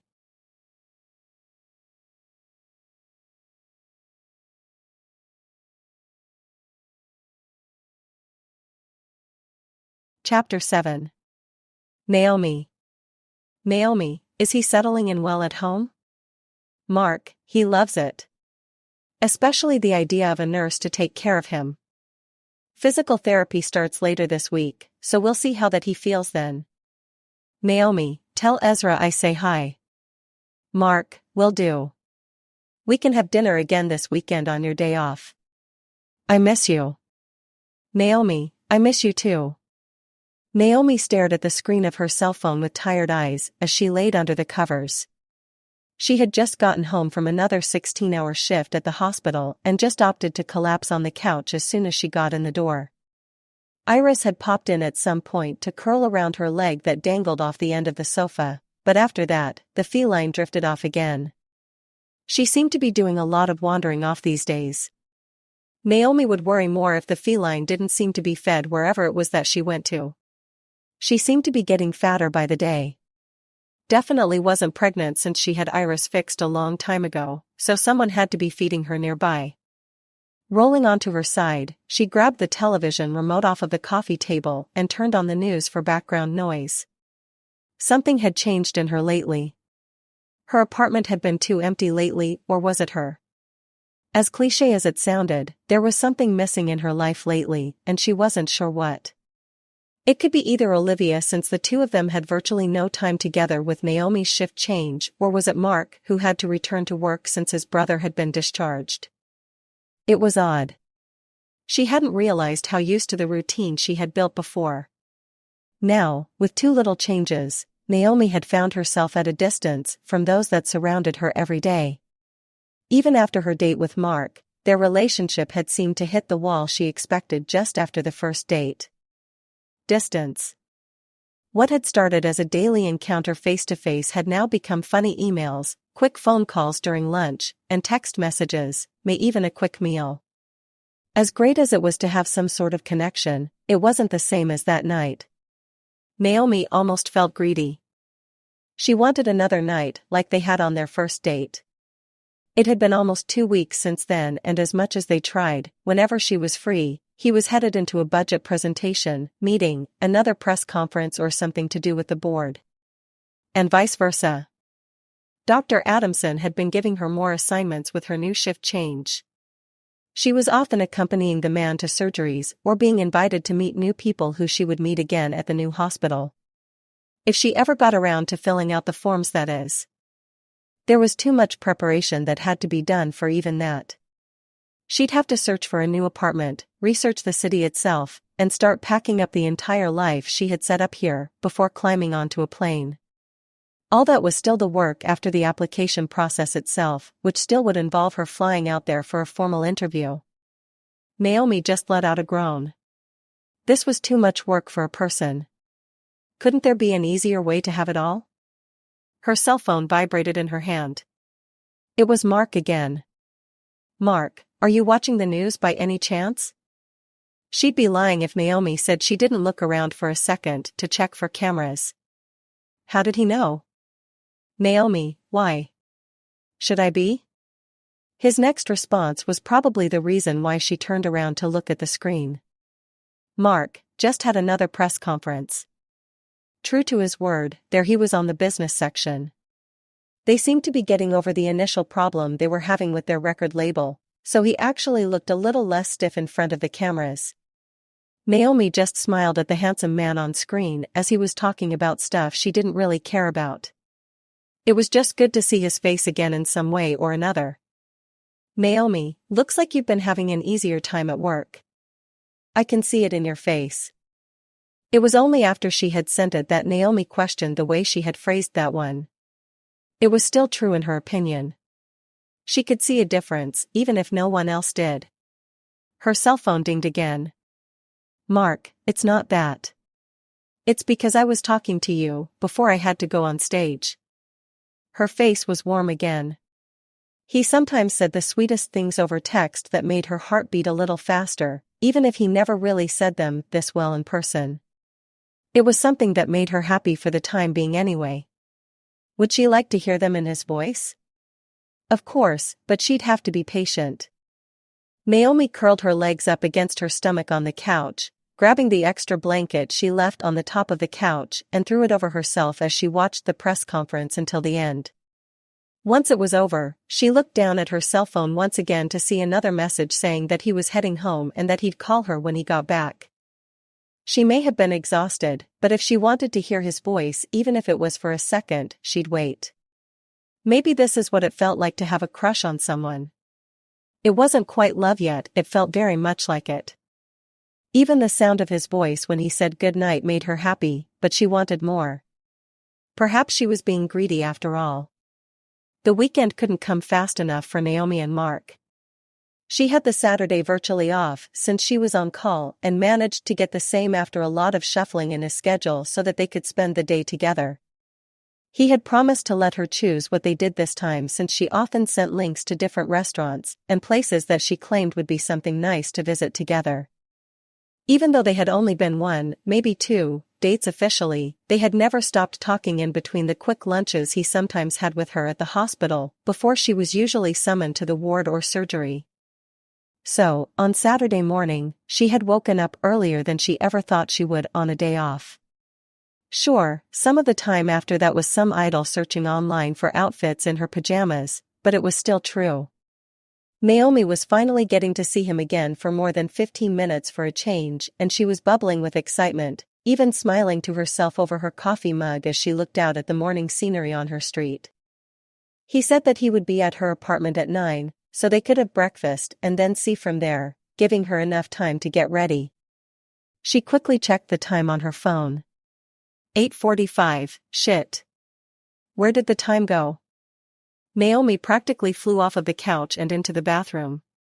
She had so much to do before he got there. There was showering, shaving her legs, styling her hair, and not to mention at least tidying her room a little since her bedsheet was hanging idly off the end. Even if she did bring him back here, What kind of impression would that leave on anyone? As she quickly scrubbed herself and washed her hair, lectures on tidiness that she had received when she was younger started playing through her head. Her mother and grandmother had given those in great amounts whenever she hadn't made a bed that she had slept in or forgotten a coffee mug on a counter. They really stuck with a girl, no matter how old one gets. Her brother, on the other hand, seemed to be allowed to get away with everything short of murder, and that was probably why he still left a mess every time she allowed him to visit. However, she couldn't dwell on that now. Time was going, and she needed to get dressed. She could ignore her legs for next time. Grabbing the nearest matching set of clothes from her closet and pulling on some of her nicer underwear, she pulled on a pair of black skinny jeans and a casual white off-the-shoulder blouse that was long enough to just fall until the top of her thighs. Pair those with a pair of ballet flats, and she was dressed for breakfast out. At least she had reached the age where she had mastered avoiding messes on her white shirts. She had just managed to finish combing through her hair. It managed to grow another inch or so over her ears and pulled the covers of her bed straight before her cell phone began to ring from the living room. Naomi quickly checked out of the window, seeing another one of those black cars they had taken last time waiting in front of her building. Quickly tossing everything in one of her handbags and retrieving her cell phone from the couch, she gave Iris a quick goodbye rub before heading out of the apartment building. Once she got outside, she found Mark sitting in the driver's seat this time, smiling at her. "You can drive?" she teased as he climbed out of the car to greet her. "Well, good morning to you too," he huffed before moving in to give her a quick kiss on the cheek before pulling her against his chest for a quick hug. "I do have a license, so yes, I can drive." "And yet, no ridiculously expensive sports car?" He chuckled. "I'll save that for another date. I thought we'd take it easy for the sake of my heart right now." Cars still make him nervous, she noted as he released her to open the passenger door. "After you." Soon enough, they were both in the car and on the road. Naomi directed him out to one of the coffee shops she had found online that Mark had only mentioned was about a block away from his office building when they already arrived. After parking the car, they took a quick walk to the cafe's entrance, before he nudged her arm. "There it is," Mark said before pointing out one of the buildings peeking out over the others across the road from them. "I didn't plan this, I swear," she said once she spotted the large letters spelling out the company name on top of the building. The headquarters for Octave Media was surprisingly smaller than she originally imagined. Sure, it was a large building with glass panel windows around it, but the height of the structure itself made it look like it was shorter than the hospital. "It's all right, Naomi." He shrugged before offering her a smile. "It's not like I was dodging the place entirely after all." She pulled out her cell phone and opened the Maps application. "I still should have checked." "Don't worry about it." He moved, taking her hand in his and placing a quick kiss on her knuckles. "Just focus on us. We're on a date for the whole day, remember?" She swore her brain short-circuited a little once again with the feel of his lips on her skin. The mental image of them anywhere else on her body made her stomach clench a little in anticipation. Oh goodness, how would she last the entire day with this? "Let's go eat," she said before pulling him inside the coffee shop. The smell of roasted coffee beans and vanilla immediately enveloped them in warmth once they were inside the French-styled café. Black and white photographs in wooden frames decorated the walls as they looked over a number of wooden tables with plush seating. With the bookshelves in a couple of the corners, Naomi thought this place was much more her style than an expensive restaurant. "Well, what do you think?" she asked Mark. "If it put that smile on your face, I may just have to buy it," he teased. "In all seriousness though, it is quite nice. Let's hope the food matches your expectations." They had both taken the omelets, hers with the works, while he chose to settle for bacon, mushroom, and extra cheese. As they sat and waited for their food, they found their hands move back towards one another over the table with shared smiles. It was perfect. The sun was already down for the night when Mark and Naomi pulled up to her apartment building. He looked over at her to see her dozing in the passenger seat. The excitement of the day had finally caught up to her usual energy level. After breakfast, she had insisted that the two of them look around for something fun to do, so after what felt like a city-wide tour, Mark insisted that it was time to go. He would probably say it was as soon as she started yawning, and he was right. She looked like a real sleeping beauty like this in his mind, and he wasn't entirely sure he wanted to wake her up. The problem with trying to carry her inside would be that he didn't know which apartment she lived in or where she had her keys. He wasn't about to go through her things without her permission. There was no other choice but to wake her up at this point. "Naomi," he said gently as he tried to nudge her awake. He tried calling her name again, but she didn't seem to want to budge, swatting his hand away and turning to face the window with a groan. "I know you're tired, but I can't let you sleep out here." He tried again before she opened an eye. "Where am I?" she grumbled, raising a hand to rub the sleep from her eyes. "Outside your apartment building." She turned to Mark and smiled lazily before touching his thigh. "Hey, handsome, when did you get here?" He just laughed. She was certainly a lot more open with her affection like this. It was actually rather cute in his opinion, but even her nervousness was endearing in its own way. "You want to come upstairs for some coffee?" she offered. Mark wasn't sure if that was such a good idea. There were people who would try to take advantage of her state of mind while she was like this, but he wouldn't be one of those assholes. Not now, not ever. "I'll help you get upstairs, but that's it, okay? You need to sleep." He climbed out of the car and after a large struggle, managed to carry her from the car into the building. She was lighter than she looked. Was she not eating or something? Mark didn't work out as much as she used to in the past, so it wasn't his strength here. She was just really light as she curled up against his chest, one of her hands gripping onto his shirt. "Naomi," he said. "You either have to walk or tell me what apartment you live in." 2A, she let out with a yawn as her eyes opened again. "I can walk." He gently lowered her to the floor and let her lead the way up to her apartment. Once they had gotten the door open, he let her step inside. "Good night, Naomi," he wished with a quick kiss on her forehead before he let her inside, leaving only when he heard her door lock with a click. There was an odd amount of silence the next day from Mark. Naomi couldn't understand it.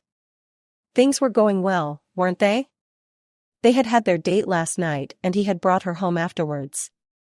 Oh gosh, it was her fault, wasn't it? She had fallen asleep in the car and then he had to carry her into her building as if she was some sort of drunk. She buried her face in her hands. Why did she allow that to happen? She shouldn't have tried to do everything that day even though she didn't sleep the night before. It was all because of those forms. Dr. Adamson told her that she needed to fill them out by today, yet she wanted to spend last night with him as well. All that was for naught in the end because she couldn't keep herself awake. "What's the problem with you?" a voice asked her. She looked up to see Olivia taking the seat across from her, a cup of coffee in her hand. Naomi forgot that she had been sitting in the staff cafeteria. "Just trying to think of something. It's been really frustrating." Olivia took a sip of her coffee before putting the cup down on the table. "Is it that man again? He has a name, you know." The other woman shrugged, looking around at the nurses who were starting to slowly move in to grab their lunch from the counter. A lot of them were likely ending their shifts in a couple of hours, unlike Naomi and Olivia. "So, what's the problem? Did he keep you up last night?" "Quite the opposite actually," Naomi grumbled before she saw Olivia's surprised face. "No, it was me. I sort of fell asleep in the car on our way home. I didn't sleep very well the night before and I kind pushed myself on our date so that happened."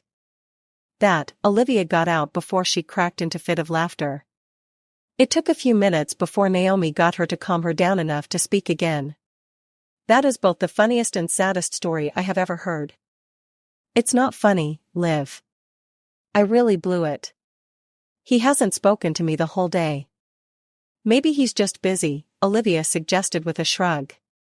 "Other people have jobs as busy as ours, after all." Naomi just let out a deep sigh and checked her cell phone for any sign from Mark. "Nothing. Just be patient." People are full of surprises, after all.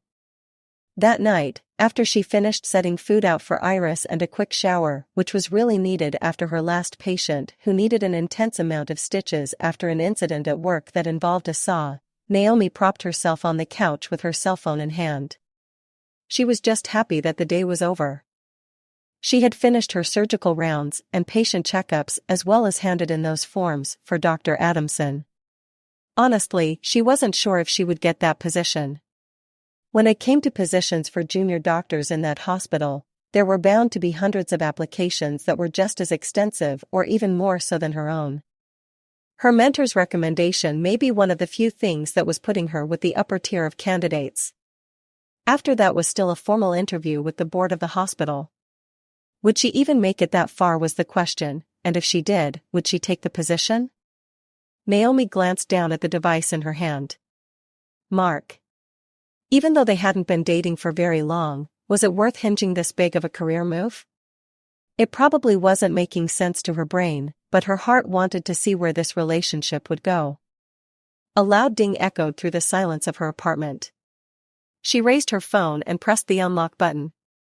It was him. Mark, I'm outside your apartment. Are you awake?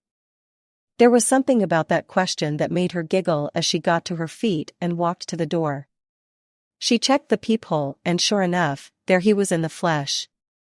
Naomi quickly unlocked the door and opened it to see the man who she had just been thinking about. Speak of the devil, I guess. It really as if he was summoned or something because he stood here in a suit that he had probably worn to work for the whole day, looking as if he really missed her. Mark, what are you doing here? She asked. I wanted to see you. In person. To be fair, I had called the hospital first, but they had said you had gone home for the day. He had done that?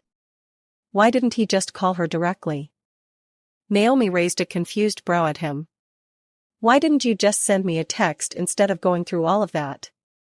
A sheepish expression appeared on his face as he raised a hand to rub the back of his neck, his gaze drifting to the floor. What was going through his mind? Naomi had genuinely thought that something had bothered him, and yet here he was. She stepped aside, pushing the door open wider. Come inside before the neighbors decide to come and ask questions. I have to admit, I thought you'd be less excited to see me. A frown curled her lips. Now why would you think something like that? Because you didn't speak to me the whole day? I am sorry for that, he apologized, stepping closer to her and taking one of her hands, placing a kiss on her knuckles. The motion just set off those circuits as always as his gray eyes met hers once again. Today was a bit of a hectic day since we'd been trying to settle a deal with a rival company. I'll tell you about it when it's done. You came all the way out here just to tell me that? Well, that and to spend some time with you. I know you wanted to do this yesterday, but you needed your rest and I can't blame you for that. Was she dreaming? He was actually saying these things, right? Somehow, she wanted to call bullshit on this whole scenario because there was no way this man was actually being considerate towards her feelings, right? Naomi raised her free hand and touched his face lightly. It felt real, so what was going on? Naomi, what are you doing? He asked after she dropped her hand. Just checking if you were real actually. No man I've ever met actually acted the way you did over the past 2 days. Well, if you need convincing. He pulled her against him, raising her chin and capturing her lips beneath his with a sudden urgency that made her insides shudder in excitement. There it was, that same kind of kiss he had delivered to her on that night. The kind that sent warmth radiating through her entire body like electricity. Much like their date, this moment felt perfect.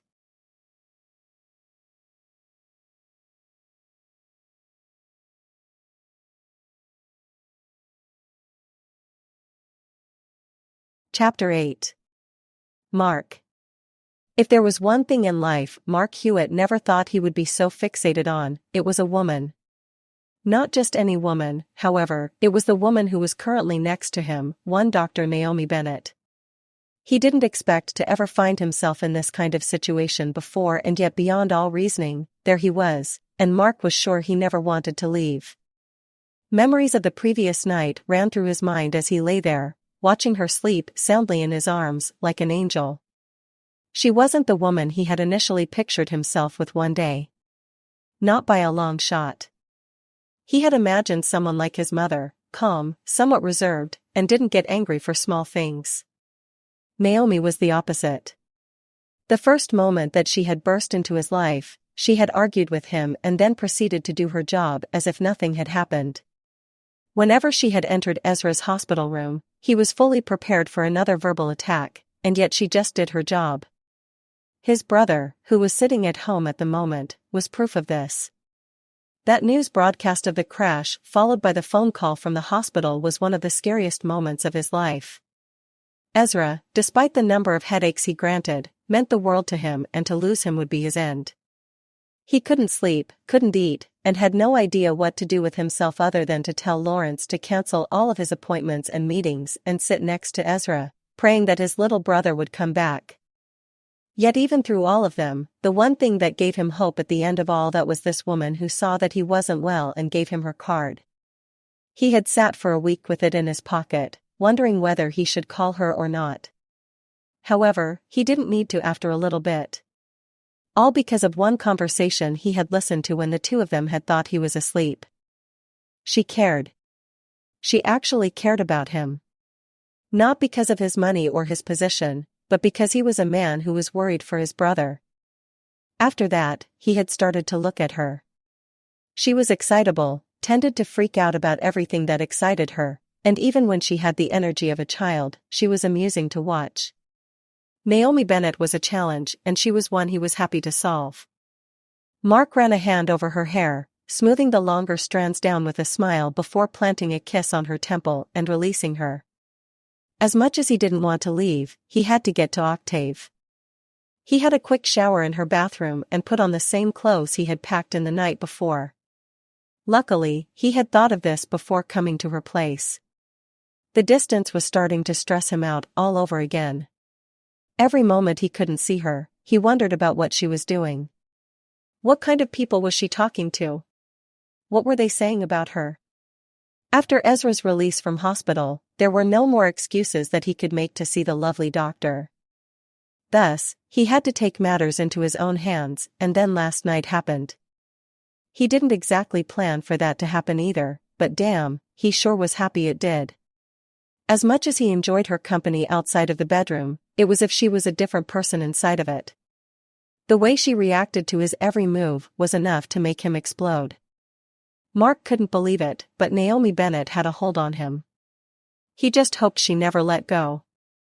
2 weeks later, Mark walked into the headquarters of Octave Media with a smile on his face that left quite a few of his staff staring at him as he made his way through the lobby of the building. He was having the best time of his life. He and Naomi arranged to see other every few nights when she wasn't working night shift. Some days they would go out and have dinner, others would be spent in on her couch with movies. They had gotten so used to spending the night at her place that even though he was further away from work in the morning, he didn't really care. He was in a scarily good mood on most mornings, so it was only his assistant who seemed to have the courage to approach him, even if it was with all the skepticism in the world. The others were beginning to wonder if he had lost it. Before his time off, this man was often ignoring the rest of the world. Sometimes snapping at others that had somehow gotten into his way or came to apologize for a mess-up they had unintentionally caused. Now, they weren't sure what was going on.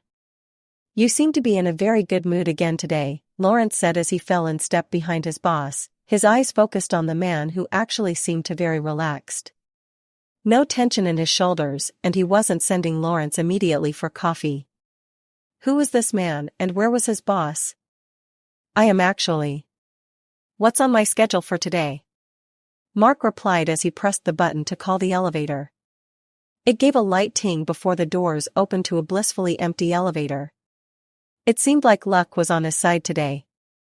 The two men stepped inside as Lawrence opened the binder in his arms, pulling up the schedule he had printed out as soon as he had gotten to the office. "You have a video conference in an hour and a meeting with the heads of the record labels on the West Coast. Your afternoon schedule has been taken over by Mr. Salinger, who by the way wants to see you as soon as possible. Mark wanted to groan. Great, there went his luck for the day already. It's never really a good thing when the CEO wants to see you first thing in the morning, is it? What a pity. Everything else was going so well until this point. Maybe this was why his overly eager assistant was waiting for him in the lobby. He turned his head to the side where he saw Lawrence pressing another floor. Top floor then, right?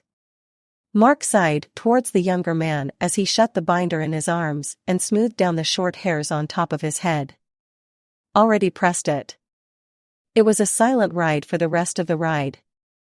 By the time they had reached the top floor of the building, another young man, his boss executive assistant, whose name he could never bother to remember whenever he met the man, was standing there with his hands behind his back as if he knew that Mark was on his way up. Good morning, Mr. Hewitt. If you would follow me, please.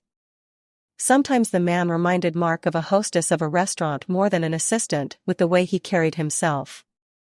It was no wonder he and Lawrence often got along whenever they attended company events. When the two were together, it almost seemed like one was copying the other to try and see who the better assistant was. Mark and Lawrence followed the young man down a short hallway to a set of ornate wooden doors that opened directly into the CEO's office. It was a rather elegant decoration up here, much like the rest of the aesthetic of this floor. Salinger had insisted that it looked like something that belonged in a magazine. Honestly, he couldn't understand the man's need for showmanship from the time they had started this company together after graduating college. His own office downstairs was rather subdued compared to this. Maybe this was why Ezra liked to be up here more often than Mark was.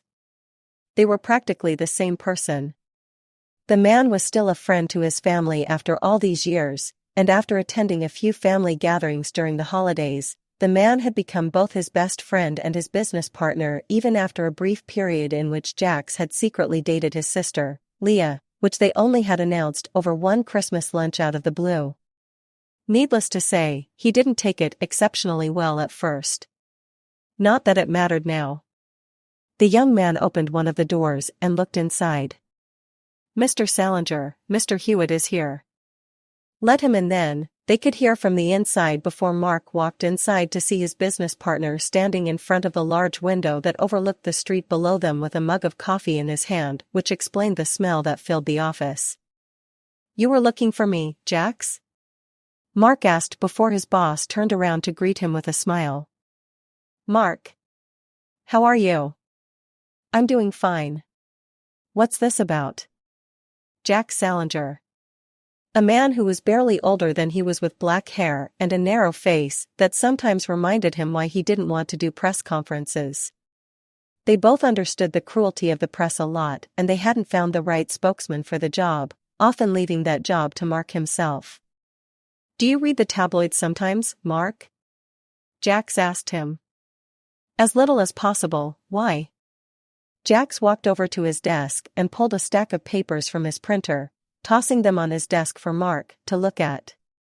One of them sent me some interesting pictures that they wanted to print before I took the liberty of killing the story. He shrugged before Mark picked up the sheets. There were several pictures of him and Naomi out on their date from their past dates, from when they had breakfast at the cafe near the office, from days they went shopping at the mall, even when the two of them had left a bistro downtown where they had dinner. He couldn't believe it. How long had they been followed? You're welcome, by the way. I just felt that was necessary for you to be a little more careful when you're picking up your girlfriend. People talk, so even though I killed this one, there's no telling who may just write the next story. How many people know about this? Just Liam and I out there. Just remember, you're a public figure. Be careful, will you? Tuesday. Mark, hey. I have the afternoon free. Would you like to have lunch? Naomi, can't, sorry. Have a new patient in intensive care. Mark, I'll see you on Friday night then. Friday. Mark, it's Friday. Would you still like me to come over? Naomi, hey handsome, sorry. I have something to do for work. Dr. Adamson's got an interview for me. Mark, what for? Naomi, It was for a permanent position he wanted me to apply for. Who knows if I'll make it through this part anyway. I'll call you afterward. That was all the conversation he had with Naomi this week. As he sat on his bed that Friday night, he had hoped that he would be on his way to her place. Whenever he walked through his luxury penthouse, it seemed emptier than any place he had ever visited. The black and white furnishings of the living reminded him of a showroom, and even with the comfortable mattress of the bed that his interior decorator had spent thousands of dollars to get, there was nothing he wanted here. With all the things that had surrounded him that may have cost more than her entire building, he found something much more comforting about Naomi's place. She made it feel like a home. He missed her greatly, and her silence. Mark should have known that work would start to pick up again as the year was starting to pull to a close, but he didn't think that it would keep her away this much. It was beginning to feel like those first few weeks when they had started dating. It hurt. He had begun to think their arrangement had gotten them past that, but it seemed like it was only stalling the inevitable. Even his own work had started to pick up once Jax decided that he was going to throw some of the more social tasks at the company to do. It wasn't as if he needed the work, but he did it anyway. With Naomi often busy, he was usually stuck with work without a distraction since his mother had insisted on flying Ezra out to France last week. The distance he had thought was finally closing was opening wider once again. No. He couldn't let it happen. He wanted to see her again. As clingy as it probably sounded, there was no air in his life the further they drifted apart. One thing about her messages concerned him a great. Besides the extra work she had been doing lately, she had mentioned applying for a permanent position. Did that mean that the rest of their relationship would be like this moving forward? He knew that he couldn't pull her away from her job as much as she could from his. Both of them had spent years trying to reach where they were, and even though he could support her for the rest of her life and more, she would grow to resent to him eventually for not giving her the chance to grow her career to the heights he was sure she wanted to achieve. He was sure of it. There were dozens of cases like that amongst many couples in his life. Friends who had gotten married at a young age that ended up divorcing because they blamed their partner for denying them the chance to do anything significant or allowing them to explore. Mark covered his face with his hand, letting out a groan. He shouldn't be thinking like this. Marriage was something they weren't anywhere near to discussing. The question of whether she wanted to be called his girlfriend or not hadn't even been brought up. Mark did know one thing though. He wanted her to be happy. Whether that happiness included him or not was the real question. He hoped to God that it was the former. Mark, are you doing anything for your lunch break? Would you like to eat together? It had been over 2 hours since he had sent that message, and yet there was no response from Naomi. The time on his desk read 2 o'clock already. Even if she read it, her lunch break was over long ago. Did she eat something? Mark let out a sigh, glancing down at the report spread out on the desk in front of him. There were various graphs and tables related to this coming year's budget cuts once again. With the mess in the West Coast, Jax was likely going to have to send someone out there to solve the latest bunch of screw-ups performed by the record label they owned out there. With the artists there running around out of control as well as a lack of stricter control over the financial expenditure of the company's accounting department, Octave may just have to cut them loose or just shut it down and liquidate what assets it had left in order to make back some of the money they had lost. The only problem with that would be the amount of litigation that would go into it. The effort wasn't worth the lawyer's fees, not to mention the time. Mark massaged his temples, trying to prevent the headache that was building over this mess. Maybe the solution was to just go there himself and give the executives a hard time. Maybe he could invite Naomi and they just make a weekend of it, head to the beach or something. Then again, with her schedule, when would they ever get the time off? Especially since she started accepting extra work from that boss of hers. She had claimed that it was all for a good reason in the end, and he tried to support Naomi boosting her career as much as she'd like. The only drawback was, of course, the distance. Mark could throw himself into his full schedule again, but what good would that do for his relationship? He couldn't expect her to be out more than 3 times a week to attend the business dinners, press conferences, launch parties, and other corporate events that he used to be dragged to. The women who had usually accompanied the people who were invited to those weren't even half as busy as she was. Besides, not even he wanted to keep up with that kind of lifestyle. If he had to choose between a launch party for one of their record label's artists or a night in with Naomi and her cat, she'd choose her every time. There was a problem, however: the nights just never felt like enough. Mark pulled out his cell phone, checking if there was anything new. Nothing. He didn't have anything to do for the next hour, right? Maybe he could stop by the hospital and pay her a visit since it was almost time for the visitors' rush. He did have someone to see in the hospital after all, even if she wasn't a patient. He picked up the receiver of his desk phone, dialing his assistant's phone. The call picked up in record time with a quick, "Yes, sir," that he always came to expect from the man. "Lawrence, hold my calls for an hour and get me a driver. I'm heading out for a little bit." The man's panic could almost be felt through the phone when he heard the sudden right away come through before he put the phone down and got to his feet, pocketing his phone and wallet before heading out the door, leaving his work in a mess over his desk. He'd get Lawrence to deal with it later if he didn't do it when he got back. He wasn't going to be there for very long after all. It was a shorter drive to the hospital from his office this time around. His driver seemed to really know the city well enough to use shortcuts that Mark hadn't even heard of. He didn't even know that some of the stores and restaurants that they had passed by were even there. Naomi would probably love to go there since she loved new places whenever the two of them went out. She had also made it a new habit for the two of them to head to these obscure places to make sure that he wasn't recognized by the press or anyone who paid attention to the news. There were surprisingly a lot more that this place had to offer than he gave it credit for.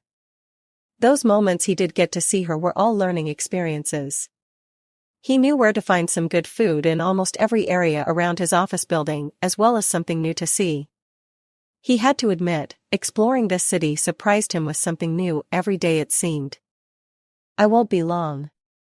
Just wait here," he said to the driver once they had pulled into a parking space a few feet down the road from the main entrance of the hospital.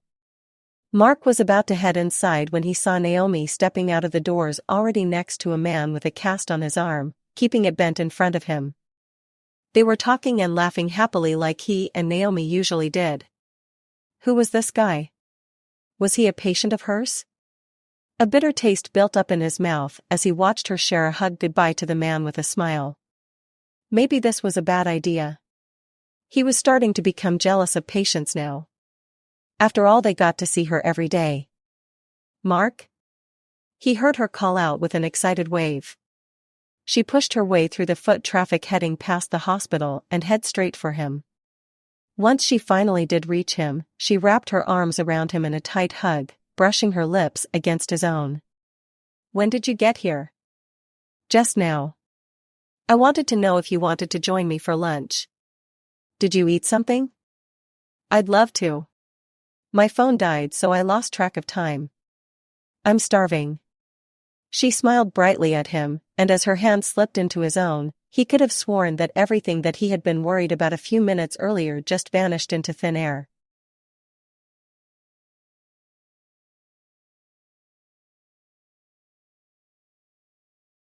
Chapter 9. Naomi. She had woken up in her recent favorite place once again.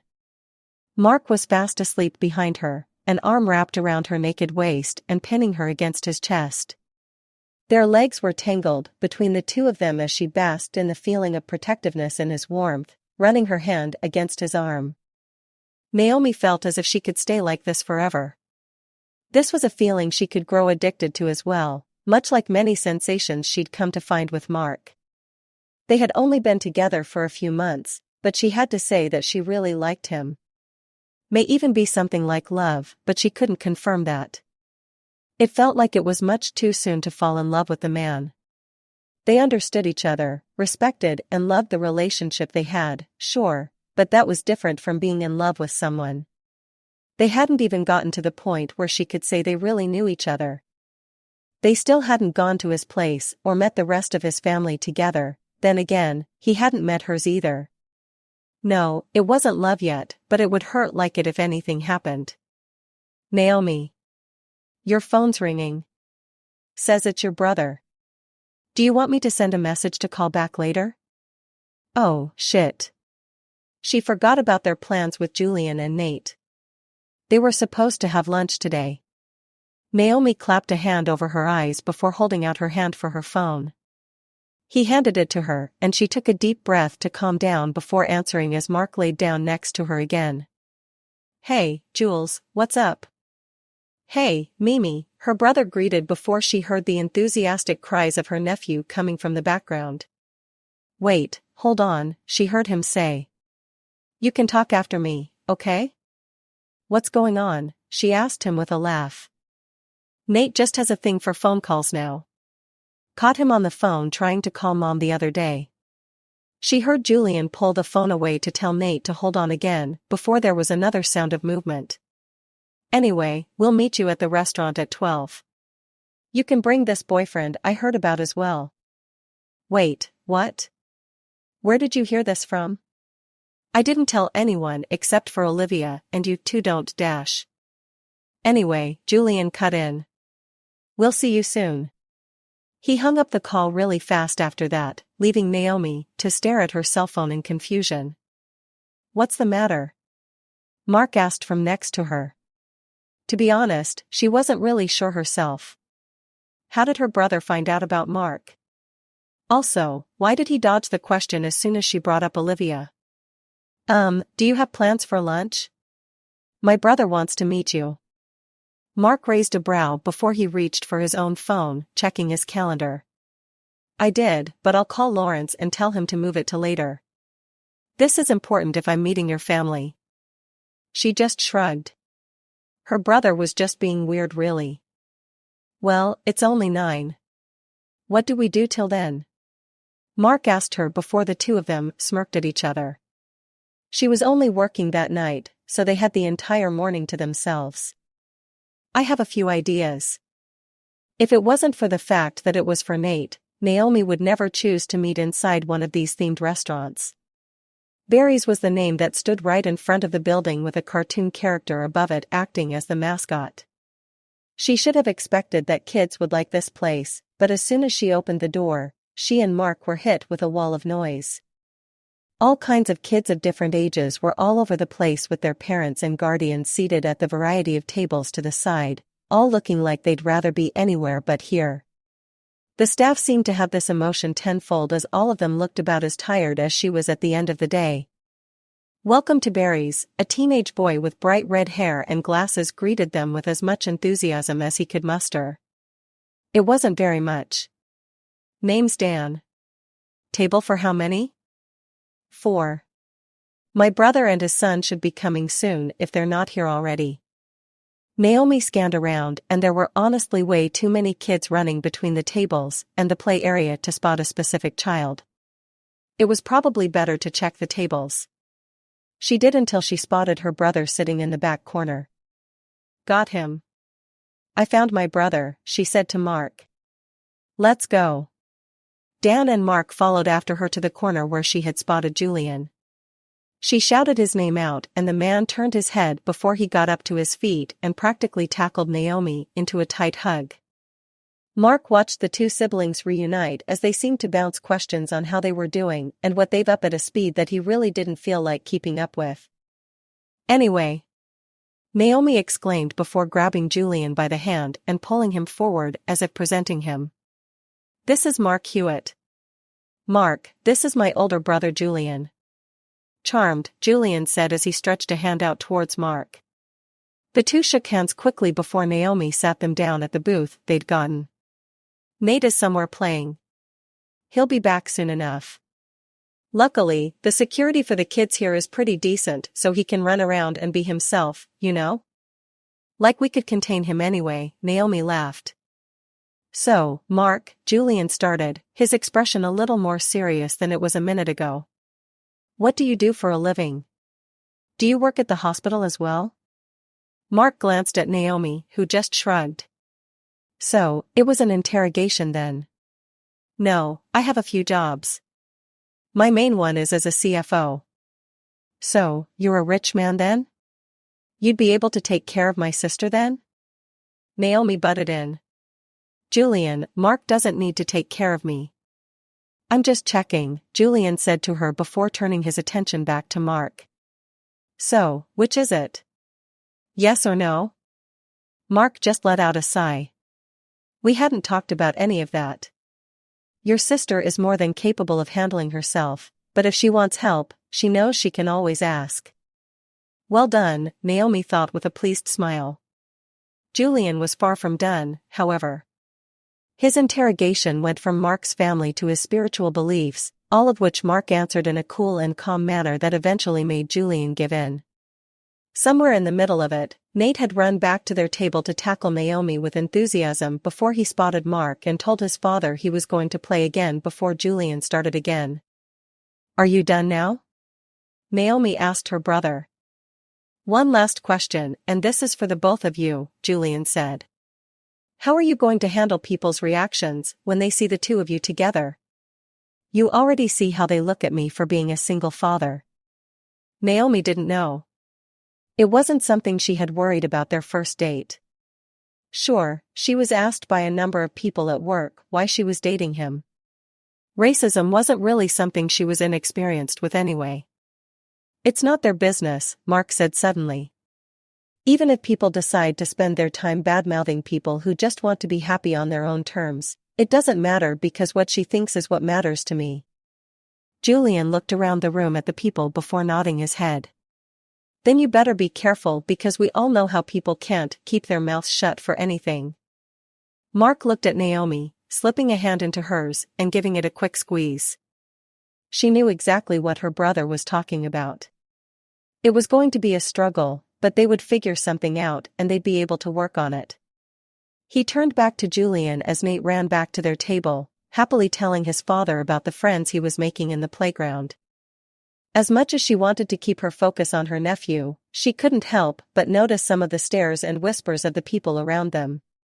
She had to admit, it was a little unsettling the more she looked at it, but maybe it was just paranoia.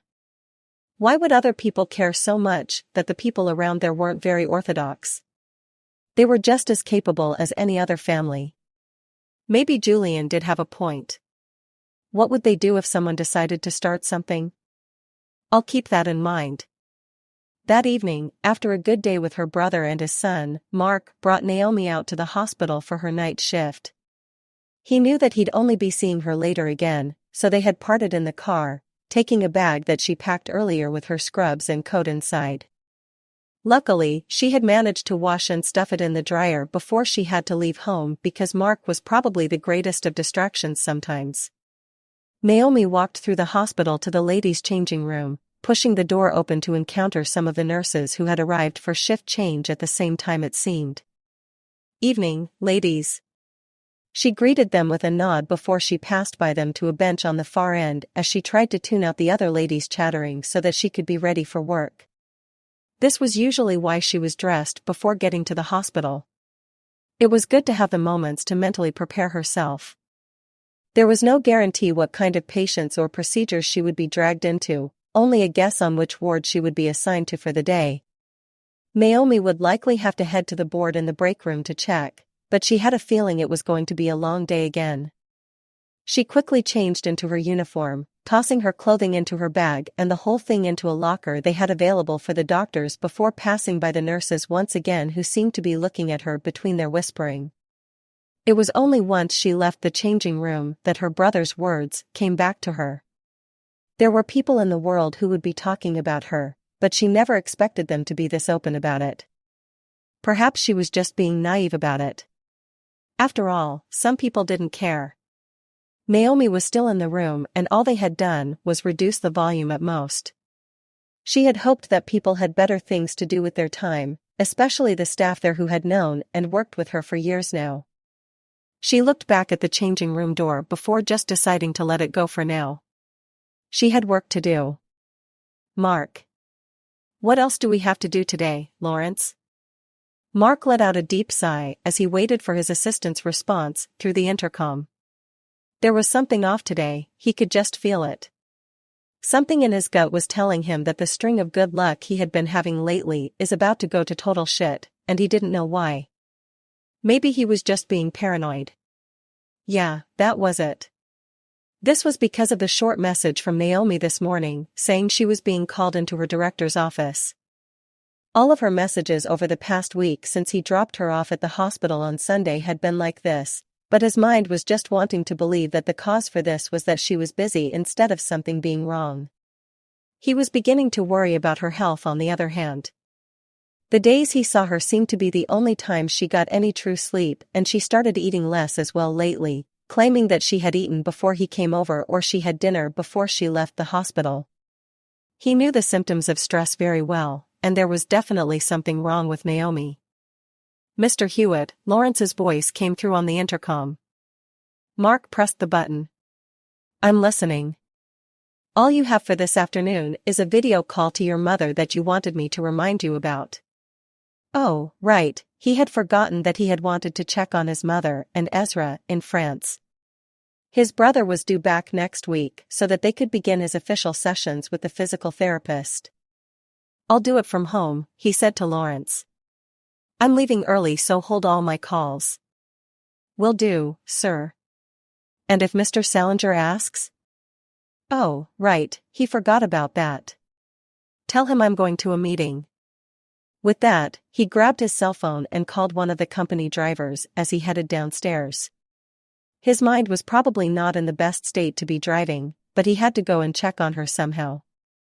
His stomach wouldn't settle down until he did. When he reached the hospital, he told the driver to wait for him nearby while he went inside before heading to the reception area. As he entered the hospital, everything looked about the same as the last time he had been inside the building, but there was something about the atmosphere that had definitely shifted. It felt as if he was being watched like a threat as he passed through the lobby. There were a number of people gathered around the reception desks, sure, but it was as if the people behind them had their eyes on him. He had no time for that though. Where was Naomi? Mark walked down towards the waiting room he had found the first time he had come to this place. Maybe there was a nurse he could ask around there. He knew that she was still on shift, so she had to be somewhere. He walked down the whitewashed hallways, swerving around people passing by in wheelchairs who were likely heading to a hospital bed somewhere upstairs. As he reached the end of the hallway, he cursed internally that he hadn't asked Naomi for a tour of the place. If it wasn't for the fact that she wasn't answering her phone, he'd have had an easier time finding her. "Sir," one of the people pushing an empty wheelchair asked. "Are you lost?" "I'm looking for Dr. Bennett." He figured he may as well try his luck. There was a chance that this man had no idea who she was, but there was also a chance that he did. He seemed to pause for a second before something clicked in his head. "Oh. I saw her a few minutes ago when I was taking someone to X-rays. She was in the waiting room right next to the nurse's station. Didn't look very happy though, pretty much kicked everyone out of the room." Mark's frown deepened. So, there was something wrong after all. This wasn't something he wanted to be right about by any means. "Any chance you could show me a shortcut there?" The porter hesitated for a moment before giving him a simple nod. "All right, but only because I'm kind of concerned about her. She's been having a hard week, and now I heard from one of the nurses that she just came from the director's office. Follow me." The man parked the wheelchair against the wall and signaled for Mark to follow him through one of the service doors that led through a part of the hospital he's definitely never seen before. It was the opposite of everything that existed outside of it. That wasn't the thing he wanted to focus on though. What was going on with Naomi? She'd been having a hard week? What happened that she was called into the director's office? Why didn't she tell him anything? The two men exited their labyrinth through another service door, entering the pretty part of the hospital once again. There were a group of nurses walking up and down the hallways along with some other doctors he had only seen in passing during Ezra's stay here. He must be in one of the wards. "In there," his helpful guide said, pointing out a closed door next to a desk full of patient files. "I have to get back to work, so good luck." With that, he was on his own again. He approached the door and opened it, entering the room as quietly as he could before he saw her sitting in a chair in the corner next to a soda machine, wiping her eyes with the sleeve of her doctor's coat. The sight felt like cold water had been splashed over him. It made him angry and bitter that someone or something would cause this. He approached her slowly, trying not to make it worse. As Mark checked back at the door, he could feel the stares of people through the glass panel on the door, but there wasn't really anything he could do about that now. First, he needed to calm her down and find out what happened. All thoughts of finding the people responsible for making her cry can be dealt with later. Naomi, he tried as gently as he could. What's wrong?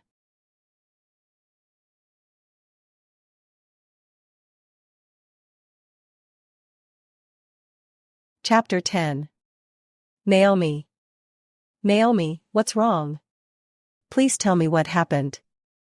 She quickly wiped her eyes dry with the sleeve of her coat with a sniff, before she could finally look at him. He stood over her, obscuring the light above them, which she was kind of grateful for, but she couldn't say the words. Her voice just seemed to be caught by the lump in her throat, caused by the conversations she had overheard throughout the course of the day. How could people say things like that about her? All she had gotten was a promotion. It was supposed to be a day to celebrate, and yet everything was just so sour because of people's jealousy that someone from her background had gotten the chance to do this. As if nothing she had worked for over the entirety of her internship and residence here mattered less than who she slept with on not even a daily basis. It hurt more that people thought that she would sell herself to someone off just for a job like that. Naomi? Mark's voice called to her, pulling her back from her own intrusive thoughts before she felt a hand on her face. He was concerned about her. Could she actually tell him about what happened? It would likely cause him to go off at the hospital staff again, but they deserved it, didn't they? This wasn't the first day they had said these kinds of things, maybe the first that she had heard the full extent of it, but this didn't just start today. She was sure of it, and even though she had been offered an out, she couldn't think about leaving. Olivia. What would she say? She had even kept the news about the transfer quiet from her own best friend, not because of anything other than her own insecurities on whether she would get the job in the first place. It was for this reason why she hadn't mentioned anything to Julian either. Even the thought of leaving him and Nate here made her heart clench in her chest as if there was a hand inside ready to rip it out. The hand that would finally do it would be dealing with the man in front of her. She would have to leave. It was enough they only got to see one another so sparingly. If she left, would they be able to survive? Traveling would take so much time away from what little they already had, and Naomi couldn't do that. Not to him or herself. Naomi, please. Look at me. You're having a panic attack. You need to breathe. Her eyes focused on Mark's frantic expression, staring into those gray eyes she always thought shined silver in the dark. She felt the warmth of his hands on her face. Did she always feel this cold? Naomi flexed her fingers. They felt like ice. Was this a panic attack? She blinked before her senses slowly came back to her and noticed that Mark wasn't the only one focused on her. There were other people staring at her from around the waiting room, all of them wondering what was going on with the doctor with tears on her face. They probably thought she had lost a patient or something like that. You know, their version of valid reasons. Mark, she breathed out slowly. Get me out of here. I need to get out of here. He just nodded, taking her hands and gently pulling her to her feet. She hid her face against him as he wrapped an arm around her trembling form as he led her out of the hospital, steering away any potential obstacles away with a menacing glare. Naomi. She heard from behind them someone's footsteps echoing through the halls after them. It was only when they got outside into the cool air that she saw it was Olivia, looking every bit as frantic as Mark did. I heard what happened, Olivia said once she caught up to them, trying to catch her breath. Darnell told me what those bitches were saying. Don't worry, I'll take of everything here. She looked up at Mark. Take her home and calm her down. I'll come by later. She was about to turn back inside when she stopped herself. Oh, right, this'll be the first time we've actually met. I'm Olivia, Naomi's best friend. Mark, was all he could say. We'll have a proper conversation later. Get her out of here first. Mark. Mark sat down next to Naomi on her sofa with a cup of tea in his hands as she laid against the arm of it, wrapped in the quilt she asked for that was buried in a box at the back of her closet.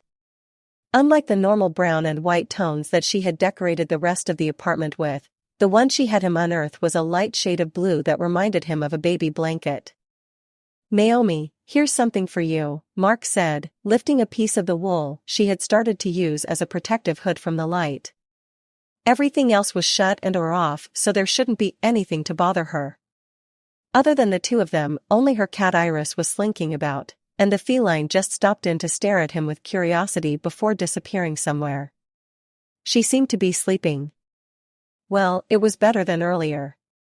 He was completely lost on what to do when he got her back home.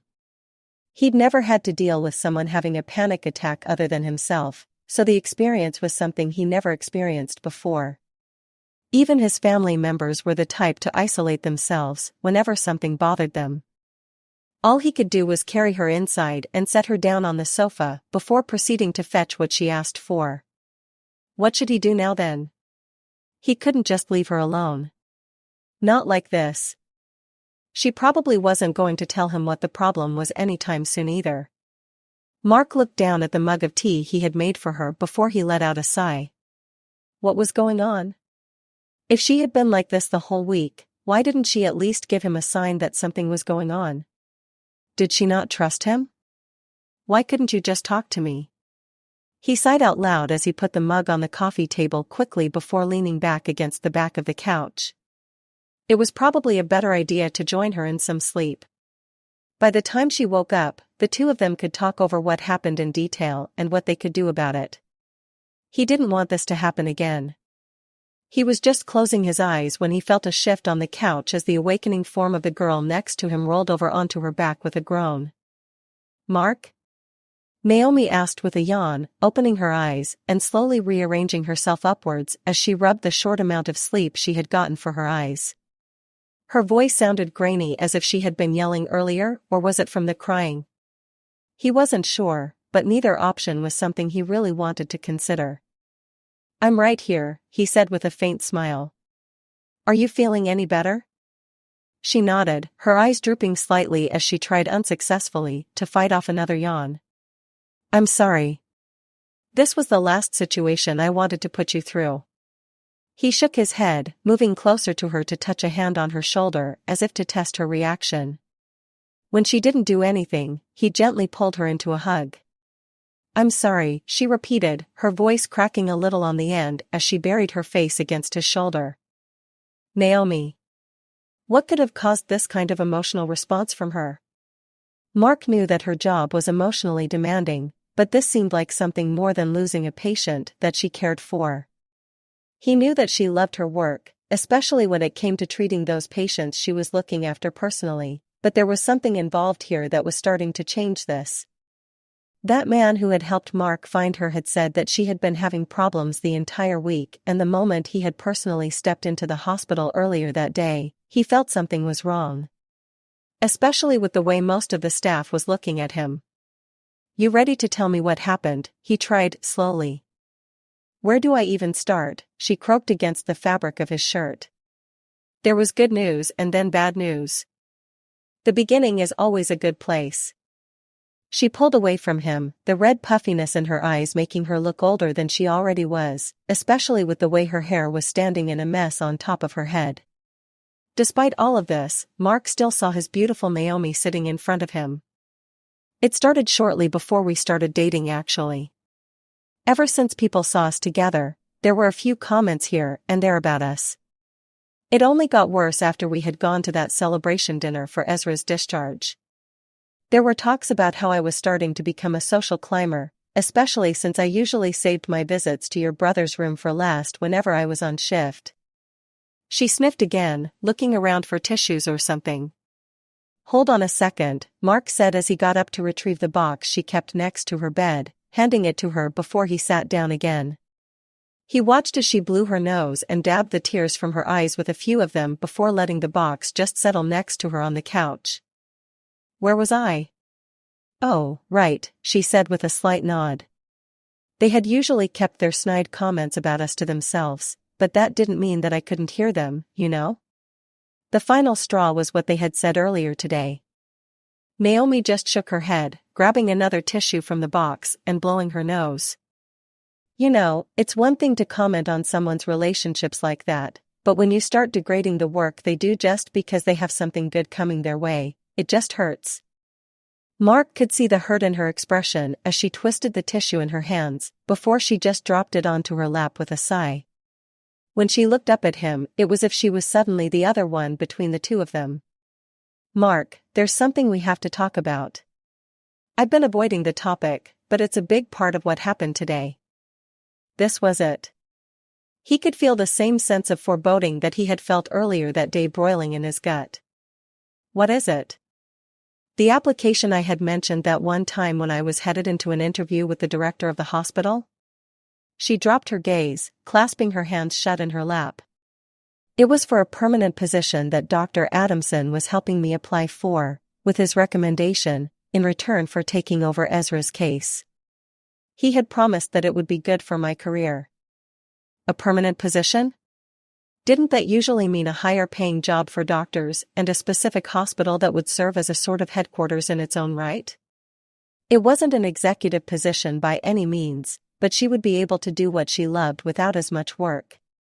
"This was the something good you were talking about, right?" She nodded, but the solemn look on her face said that it wasn't as good as they had originally thought. "I don't think I can do this if I take it, Mark." His heart clenched in his chest.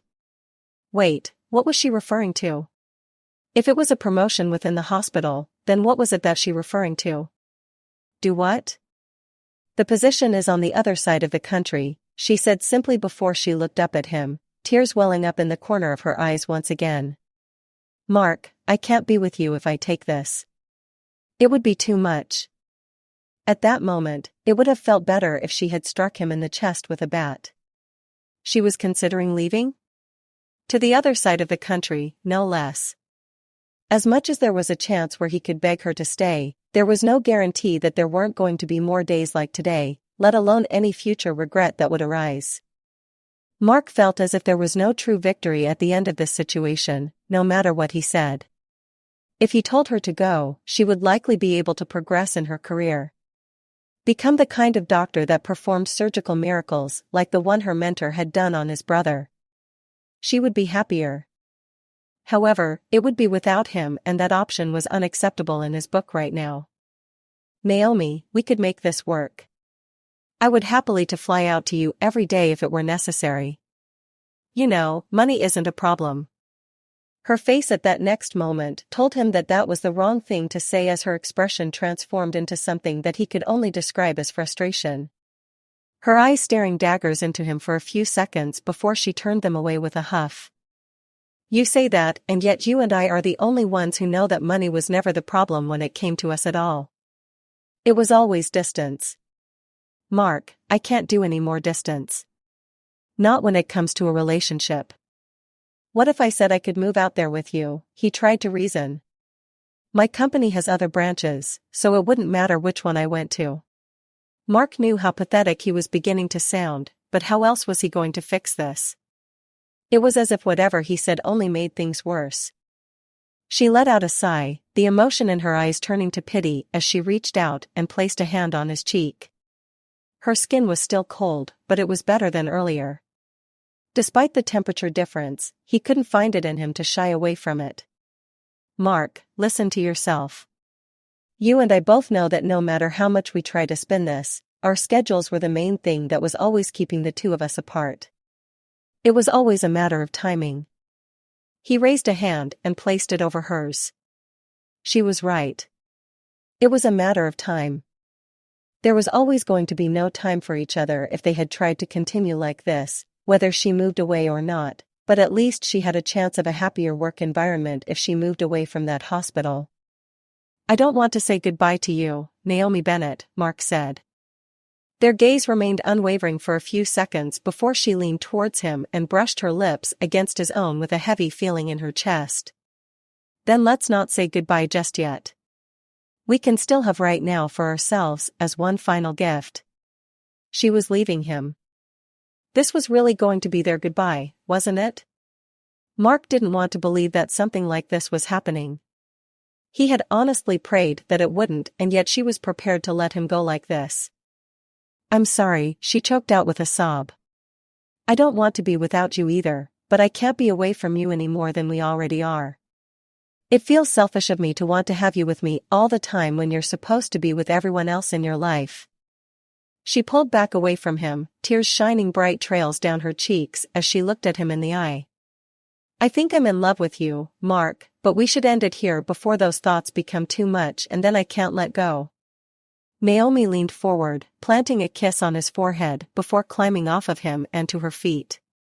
She glanced at the window next to them with a tired expression. It's late. You can stay the night and head out in the morning. I'm going to bed, so if you want the couch, that's fine. Before he could say anything, she walked into her bedroom and shut the door, the click of the lock on her door resonating through the apartment, shattering his heart as well as any hope he still held of keeping them together.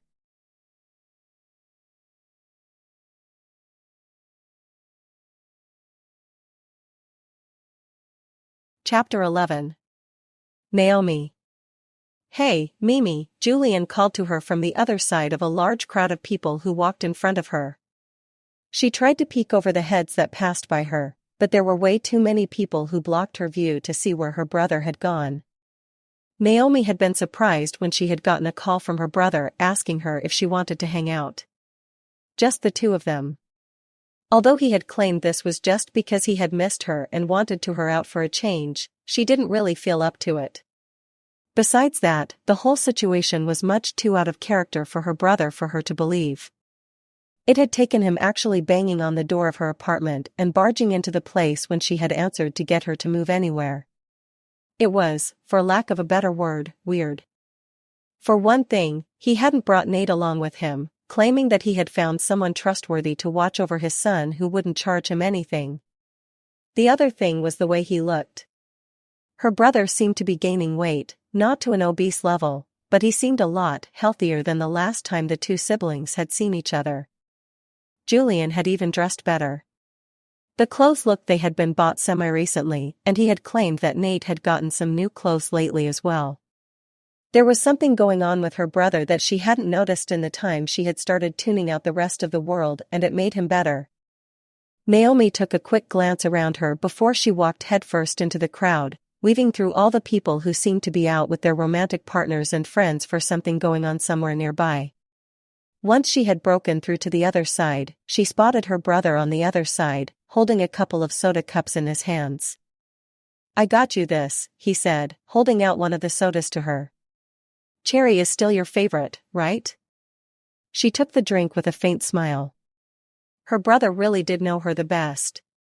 The two of them walked down the street, sipping their sodas through their straws as they glanced through the store windows at all the different new clothes that were being added for the season. Jules, she asked. He hummed in response, glancing at her. Did something happen to you that you're not telling me? Julian raised a brow and she panicked a little, waving a hand in front of her. Not to say that something bad happened, quite the opposite actually. Goodness, she was carrying on like a kid lately. It was already bad in the past, but it seemed to be a lot worse since her and Mark. No, she shouldn't dwell on it so much. It was her choice after all.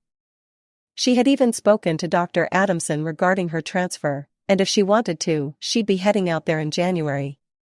Naomi had even spoken to him and the director regarding the attitude that some of the nurses seemed to presenting when it came to her promotion. Not only that they were spreading hate speech among the rest of the staff regarding not only her relationship, interracial or not, but other factors. It was as if they all had something that they had to say when it came to her, whether it was regarding her background, her private life, or even her race. The director had listened patiently as she had reported each and every single thing that she had overheard over the past few months. Her mouth even felt like she needed to brush her teeth again once she was done. Dr. Lincoln was a good listener, at least as he allowed her time to say everything before he asked questions about who had been doing this. With the promise that he and the rest of the management staff would take care of the matter and find out where it had started, Dr. Lincoln had granted her a week off. Unpaid leave, but hey, beggars can't be choosers, that she could use to relax for a change. Apparently, someone had seen her panic attack on the hospital security system and reported this to Human Resources. She wasn't the first doctor to go through any of this, but she had to count her blessings where she could get them. This is why she was out with Julian during a weekday, much to her surprise. "There has actually been something good that happened," he replied with a casual sip of his soda, "but I'm not entirely sure if I'm going to tell you yet. This day is supposed to be about you." Oh. He had heard about everything then. She eyed him questioningly. "What have you been told?" He shrugged. "Just that you and the rich boy broke up, which I've been debating on whether I should trash his car or not, but clearly there's been something else if you're having that reaction." Naomi avoided his gaze, finishing the last of her soda before tossing the cup and straw into the recycling bin they passed. "Just some trouble at work. Olivia and I are taking care of it though." "Yeah, she told me about that," he started before his eyes went wide when he realized what he just said. Nothing. I said nothing." He tried to make a quick escape before Naomi grabbed the back of his shirt. "Oh, no, you don't. Spill. You've been talking to my best friend without me knowing?" He struggled a bit before he realized that she definitely wasn't going to give up this bit of information without a fight. "Damn it, Mimi. What do you eat that you're this strong?" "Vegetables," she huffed. "You're dodging the question." He let out a reluctant whine before he gave up. His sister won this round and would live to fight another day anyway. She was just like that as far as he remembered. "Olivia and I have kind of been seeing each other," he admitted. Naomi should have sworn her hearing malfunctioned for a moment. Her older brother and her best friend are dating? "And when were you going to tell me?" she demanded, slapping his arm with a frown, making him spill his soda all over his hand. "I would have liked to have known about these things. Just because I'm not in a relationship anymore doesn't mean I can't be happy for my brother and my best friend. What kind of person do you think I am?" Julian shrugged, grabbing an old napkin he'd stuffed into his pocket from lunch. "Guess he was right when he had said just in case. To be honest, we were worried about you. Vaya had said that you were a little depressed over the past few days. You weren't answering your cell phone whenever we tried, and not to mention the state of your apartment when I came in this morning. I wasn't expecting guests. How was I supposed to know that you'd burst in? Would you have answered if you knew I was coming?" To be honest, she probably wouldn't have. After she had said her goodbyes to Mark, Naomi found herself in something that she could only call a rut. Phone calls were often left to voicemail as she hoped that at least one of them would be him, but it was never the case. There was not one call or text from the man since then.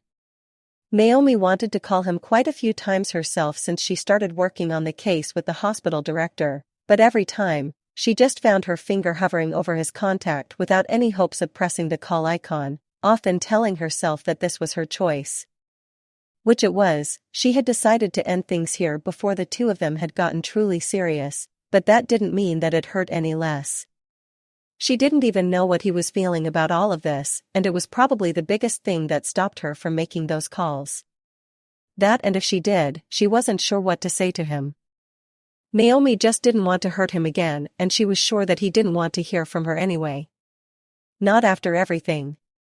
"Jules," she said, "thanks for everything today, but I want to head home now." "But we didn't do any shopping though." She gave her brother a quick hug, which he really tried to stay still for a few seconds, before he gently peeled away from him. "Don't worry about me. I'll be fine. I'll even answer your persistent phone calls. That's all I ask. Nate also asks for you to come visit soon. He misses being around someone closer to his size." He gave her a cheeky grin before Naomi smacked him again, on the back this time, making him yelp as he moved a few steps away from her with a frown. "Don't you start with the short jokes. I'm still stronger than you, Jules. Julian smiled. Yes, you are. Mark. The next day. Well, look at that, my baby brother is finally back, Mark said as he watched one of the airplane staff assist the younger man out of the wheelchair that they had arranged for his flight back from France. Even though it was only a month, it felt like ages since he had seen Ezra last. Of course, this trip had been solely their mother's doing after the news of Ezra's accident had somehow reached her in Paris. It had taken all of 3 arguments with her before he just told Ezra to spend the month with her. To be fair, although Anna Hewitt was usually a lovely person in the eyes of other people, she had her own means and methods to get her children to do as she wanted. One favorite method was calling his sister in the UK to call them. As their older, and only, sister, there were very few situations in which Mark and Ezra could ever refuse Leah. Therefore, Ezra had been flown out to France on Mark's private jet as soon as a passport could be arranged for the aide who they had hired for assistance in the younger brother's physical therapy. However, 2 days later, the aide was sent back, and Ezra was not. Apparently, their mother had not approved of the person they had chosen to care for her youngest child in his time of need, her words not Mark's. Oh, thank the heavens I'm back, Ezra proclaimed with gratitude by the time he had managed to move him into his own padded wheelchair that Mark had actually spent a fortune on since crutches were apparently something that was too soon for his legs, once again their mother's words, not his. And how was living with our dear mother again? Mark couldn't resist asking with a grin. Something I will kick your ass over once I can walk, his brother huffed as he crossed his arms, taking a look around. Hey, I thought Dr. Bennett would be with you. The older brother flinched. Oh, right, he hadn't mentioned what had happened, that Naomi had essentially dumped him in favor of her job. Okay, wait, that wasn't exactly what happened, he told himself over and over again whenever the thought came back to him. He wasn't bitter anymore over it. He had worked through his own 5 stages of grief and had come to accept that she wanted to pursue her own dreams. Regardless of whether they had started dating or not. We're not together anymore, was probably the closest thing to an answer as to what happened without the intrusive thoughts in his head starting the cycle of blaming her for his heartache and then blaming himself for allowing her to live her own life instead of fighting with her over trying to succeed. I thought you two were doing well though. You were really happy 2 weeks ago, enough that Lawrence called me to ask if you were on something. Of course, he did, Mark thought with a sigh. Well, things happened and now we're not. Now let's go home. I have work to do. Ezra looked at him with tired eyes, before he just shook his head at his brother. What? So, Ezra huffed, you're just going to return to boring workaholic Mark again, huh? Wait, what? His brow creased as he gave his brother an incredulous expression. What are you talking about? Ezra just clucked his tongue as the younger man frowned deeply at him. You're a fucking idiot, you know that, right? Both for letting her go and for not realizing how much she actually changed your life. She was the best damn thing that happened to you and you're too damn stupid to even see it. Naomi. Iris, food. Naomi looked around her apartment for her lovable escape artist she called a cat. There seemed to be no other signs of life anywhere around the living room and she had left her bedroom door closed, so she had a feeling Iris was somewhere around the building again. No need to worry just yet, she'll be back for food soon enough. A yawn escaped her mouth as she carried the food dish to its usual corner before performing the next part of her evening ritual with the water one. With both dishes filled, Naomi could probably take a nap. She was enjoying her time off greatly, and she had never gotten this much sleep in years. Only ever needing to get up for the bathroom or food, whether it be for herself or her cat. Heck, she didn't even feel like dressing up anything but her comfortable clothes or pajamas. It felt like a true paradise, and she was sad that it was going to end in a few days. Going back to the hospital was going to be different by the time she returned, right? She couldn't have gone through everything that happened just to throw herself into the same situation all over again. Also, knowing the people in that place, once they realize who snitched, they were likely to make a person's life a living hell. Not even directly, sometimes through the patients who had been assigned to her name. She had heard of a couple of cases where spite had chosen to put a patient's life at risk simply because of the patient's family. A shudder ran up her spine at the thought of her patients in danger.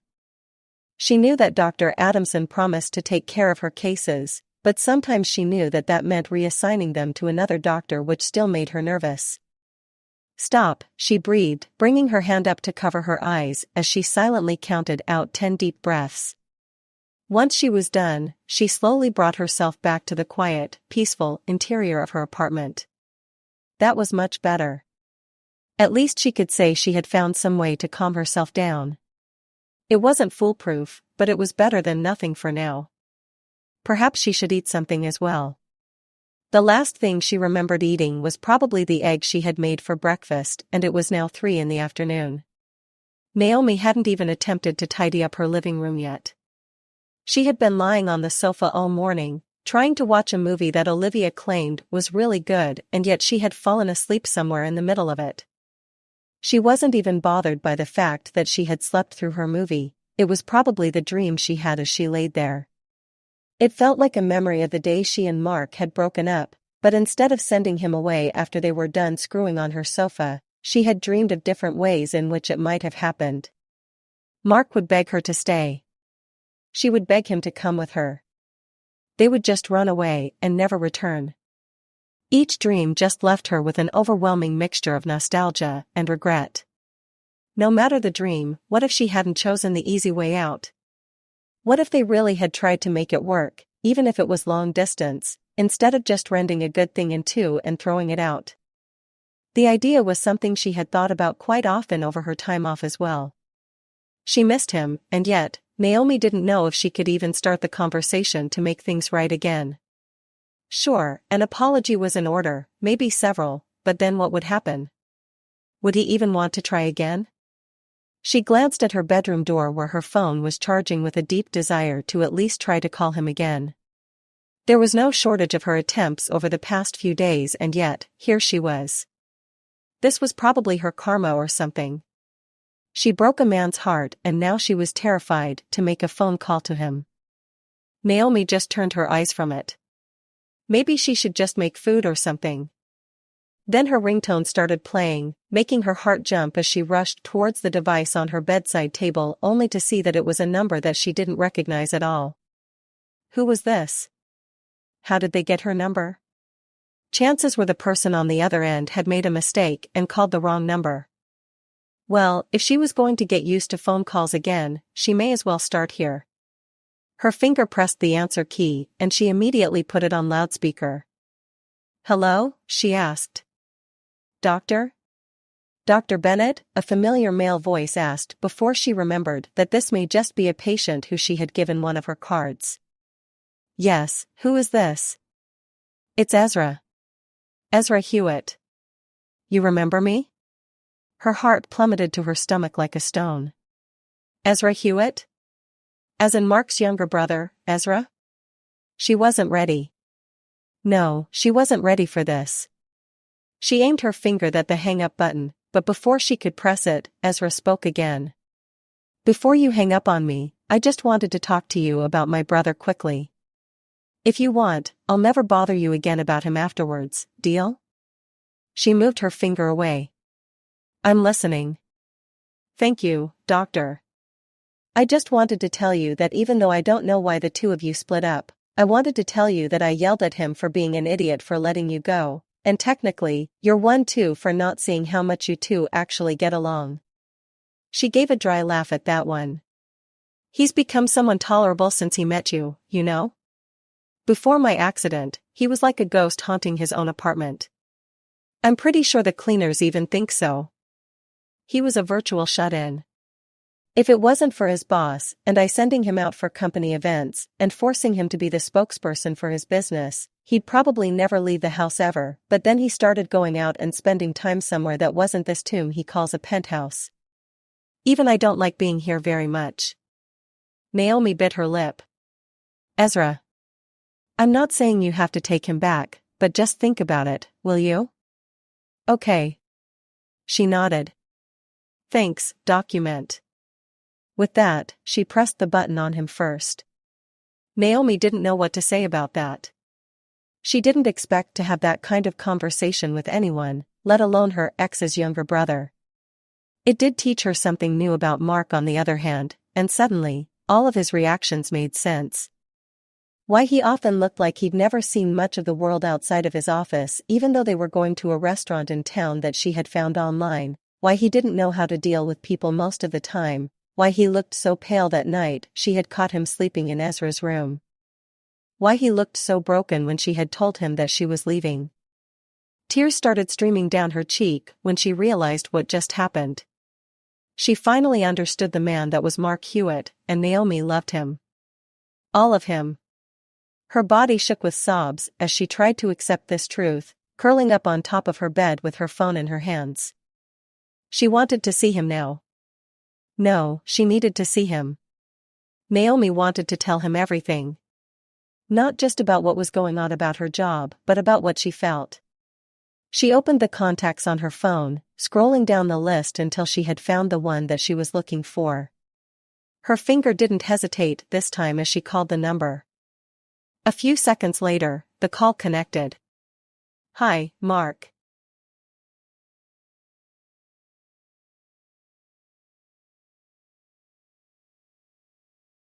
Chapter 12. Naomi.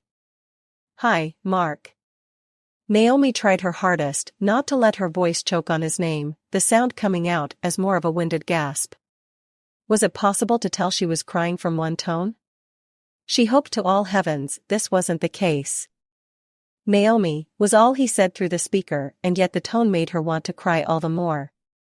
It was so raw and reminded her of so many different nights in which they had woken next to one another, his warmth enveloping her in a protective way that made her think that nothing in the world could ever go wrong. Yet, something did. And it was her fault. She had to say something else. They couldn't sit like this, just breathing over the phone. Surely between the two of them, one person could string together a sentence to ask the question that they both wanted to ask and yet were too afraid to. Their silence was always like this. Filled with so many things that they wanted to say, so many things they wanted to do, but neither of them wanted to push through the bubble and express it. One of them had to do it, and it looked like she would have to do it this time. She swallowed down her courage. "Would you be willing to meet me somewhere? We need to talk." There, she had done it. She had made the first step and now it was up to him. Would he be willing to talk this through? Even with the things she had learned from Ezra, she still didn't know if he was truly changed. In some ways, Mark was still a mystery to her. Where? So, he'd be willing to listen to what she had to say at least. Thank goodness. Naomi gave him directions to a cafe between her house and the hospital that they had passed once upon a time with an agreement to meet him there in 15 minutes.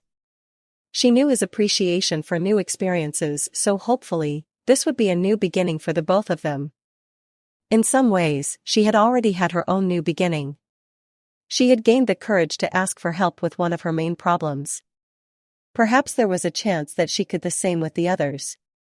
First of all, she had to apologize to Mark for the way she had tried to end things. There were probably more things to say, but she could at least start with that. She climbed off her bed and looked down at the overstretched t-shirt and shorts that she had been wearing. Maybe a quick 5-minute shower would be a good idea. 15 minutes later, Naomi was standing outside in front of the cafe that she had told Mark to meet her in. She had virtually no time to dress fancy, sticking to another one of Olivia's dresses that her best friend had left in her laundry hamper during one of the nights she stayed over. It was a white sundress with large floral outlines splashed across the skirt that somehow worked on her thin frame instead of looking like something she'd expect her mother to wear. The only drawback was the lack of sleeves as the October chill was finally starting to creep over her city, causing some cool breezes that often made her skirt move as she stood there. She looked around the area, but there was no sign of one of Mark's familiar town cars pulling up. Maybe she should wait inside for him? She walked into the restaurant, and to her surprise, she saw Mark already sitting inside with a coffee mug in his hands. When did he get here? Naomi approached his table, her brows raised at him before he looked up at her with a pair of tired yet happy eyes. "When did you get here?" she asked him. "About 5 minutes ago. I used the other entrance. To be honest, I was wondering when you'd realize it." She gave a hollow laugh before she pulled back the other chair at the table back and took a seat. One of the waiters approached her and she ordered a filter coffee, her eyes never leaving the man in front of her. "What did you want to talk about?" he asked her when the waiter finally left. Naomi clasped her hands together in her lap, praying for the courage to say everything that he had to. "I wanted to say that I'm sorry for the way things ended. You didn't deserve any of the things I had said, and I wish I didn't say any of it to you. My mind wasn't in the right space and I channeled my emotions in a way I shouldn't have. For everything, I truly am sorry." Mark stared down at his coffee for a little while before he let out a sigh. "Naomi, I don't think I have it in me to hate you. In fact, I feel the exact opposite when it comes to you. If there were some things that I had subconsciously done to make you feel like I ever did, I didn't know." He looked up at her, the same hurt that was in those gray eyes on that day were still present. "I do think that the both of us need a lot of work to get ourselves working on anything but our careers." Naomi had to agree. Even now, it had taken her all of her nerve just to invite him out here just so they could listen to one another. "Naomi, if you're still willing to give us a try, we can do it. All I ask is that you never push me away again. If someone or something is bothering you, tell me and we can try and work through it. Even if I'm the problem." Her voice was caught in her throat. All she could do was nod as her eyes started to water with fresh tears. Naomi reached out and placed a hand over his, curling her hand over his with a watery smile. "I'll try, and the same goes for you too, of course." Mark smiled at her, leaning forward and wiping the tears from her cheeks with the back of his hand. "Listen, would you like to come with me somewhere? I think it's my turn to show you something you've never seen before." She nodded, leaving the money for the coffee on the table as she allowed Mark to lead her out of the other side of the cafe where she had spotted something a hell of a lot fancier than his usual ride. "Wait, is that it?" she asked with a laugh. "Of course not. I told you I'd save it for another date, but this wasn't what I was going to show you. Climb in." Naomi was shell-shocked to say the least when they had pulled into the underground parking garage of what had to be the fanciest piece of architecture she had ever seen in this city. Not even his building looked this shiny and new when she had seen it for the first time. Was this where Mark really lived? She had never been to his place before, so Naomi was never sure what kind of place to expect. It was likely every bit of expensive as those penthouse apartments that every young person had dreamed about back when they were living on cups of instant noodles. Even she had had fantasies of a place with a view overlooking the ocean instead of the city, but that was a dream she had let go off after her first paycheck as an intern. Even if she lived off her parents and just saved for the rest of her life, it was never going to be very likely that she'd have a penthouse that was beautiful enough to be featured in magazines and television reality shows. "I had to admit, I imagined you'd own a mansion or something," she joked as they climbed out of his car and walked to the elevator. Security stationed inside the garage stopped them and searched her pockets and made sure to note all of her details down before she was allowed to join Mark in front of the elevator doors. "What if I told you I owned the building?" Mark said, watching her jaw drop slightly before he started laughing. "I'm kidding. I only own the top floor for now." The ride up to his apartment was filled with questions about how Mark managed to even begin to afford this place in addition to maintaining his billionaire status. It seemed he had a lot of sources of income that the media didn't know about that he had to swear Naomi to absolute secrecy to even tell her one name. When they reached his apartment, Naomi was more than surprised to see Ezra waiting for the pair of them with a grin on his face. "Hey, doctor," he greeted before Mark stepped forward. "What are you doing out of bed? We spoke about this before I left. Where is that nurse of yours?" Ezra scoffed. "I don't need her that much, I just went to the bathroom. I've gotten a lot better at aiming than I was when I left the hospital." The younger blonde turned to Naomi with a smile. Maybe you can come check how I'm doing after you're done with this idiot, he suggested. The walls are soundproof, by the way, was the last thing he said before he pushed himself down the hallway and into what she could only assume was his bedroom here. Wow, he's actually come a long way if he can maneuver his chair that well. Mark rolled his eyes. Probably had a lot of practice while he was with our mother. I'd love to meet her one day, she said. No, you don't. Ezra shouted from his room, making the both of them laugh. Mark took one of her hands in his once again, rubbing her skin with a knuckle with a soft smile. You're probably the only woman I've ever brought back here, you know. Not just anyone can be this close to my brother, and I by normal means. She stepped forward, closer to his chest, with a smile. How about this close? Mark laughed, wrapping an arm around her waist and crushing her up against his front. I'd prefer you this close for the foreseeable future. She reached up and pulled her face to his, bringing their mouths together in an affectionate kiss, a smile on her lips as she moved her arms up to wrap around his neck. I think I can make that happen. How about we start off with a tour of this place, starting with your room, she suggested with a smile before he literally swept her up in his arms and carried her in a rush through his lavish apartment. The black and white tones of everything in his place made everything look so clean and pristine. It really did remind her of the description that Ezra had used for it. A tomb. Everything was perfectly frozen in time. Forever on its place, never to be disturbed. It was odd, considering the amount of energy those two were showing when she had arrived there. Everything else looked like a showroom at one of those interior decorating stores as they passed by. The place looked as if it was never touched or even seen by anyone, let alone the two residents who lived in this place. She looked up at Mark, who smiled down at her with all the warmth that was missing from the rest of the place. Naomi. I know what you must be thinking about this place. Don't focus on any of it. Just focus on me. If you don't like it, why not change it? It's not like you can't afford to. He seemed to think about it as if the idea was something that was new to him. Why hadn't he changed anything? This place was something that his mother may have had her interior decorators go through with more than just paintbrushes, so maybe that was why? She never visited on the other hand with her living in Paris full-time, so why not? I'll think about it. Thank you for the idea. Mark stopped in front of a set of black doors, letting Naomi push down the handle to open it before he pushed it open with his back. We've arrived at our destination, Mark announced as he set Naomi back on her feet. She stepped forward into the bedroom, looking around at the beautiful decor that just seemed to match the rest of the house with its all-white color scheme. It was like stepping into heaven or something. The next morning. I forgot that I had something to tell you. Mark looked down at Naomi, who seemed to be quite content lying against his chest since they had woken up an hour ago. In the middle of the night, the pair had woken up for a second round, confirming Ezra's statement that the walls really were soundproof. No matter what sort of sounds they had made the night before, the boy would have either had a good night's sleep or have been scarred for life. It was pretty much tested and approved, as much the bed they were lounging in was definitely marked.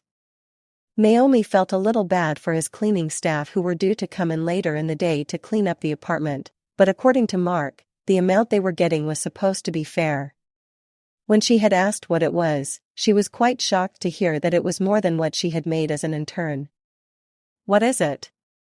So, I've been looking around at other places that I could work at if I considered staying in the city, come December. Yeah? There's another hospital that's got a pretty good reputation, reportedly a few miles from here, that's apparently looking for junior doctors. The hours aren't as bad as working at St. Joseph's, and the pay is apparently higher, despite the competitive spirit between the two hospitals. He ran a finger along the skin of her naked side. Thinking of taking it? I know you really wanted that job on the West Coast. Naomi let out a sigh before rolling over to look at Mark in the eye. I did, really. But I realized that if it's not making me happy, there's no point, so I'm going to be around the people who do. Is that a less cheesy way of saying you love me? She shook her head with a lazy smile on her face, before she gave him a quick peck on the lips. Yes, yes, it is. The end.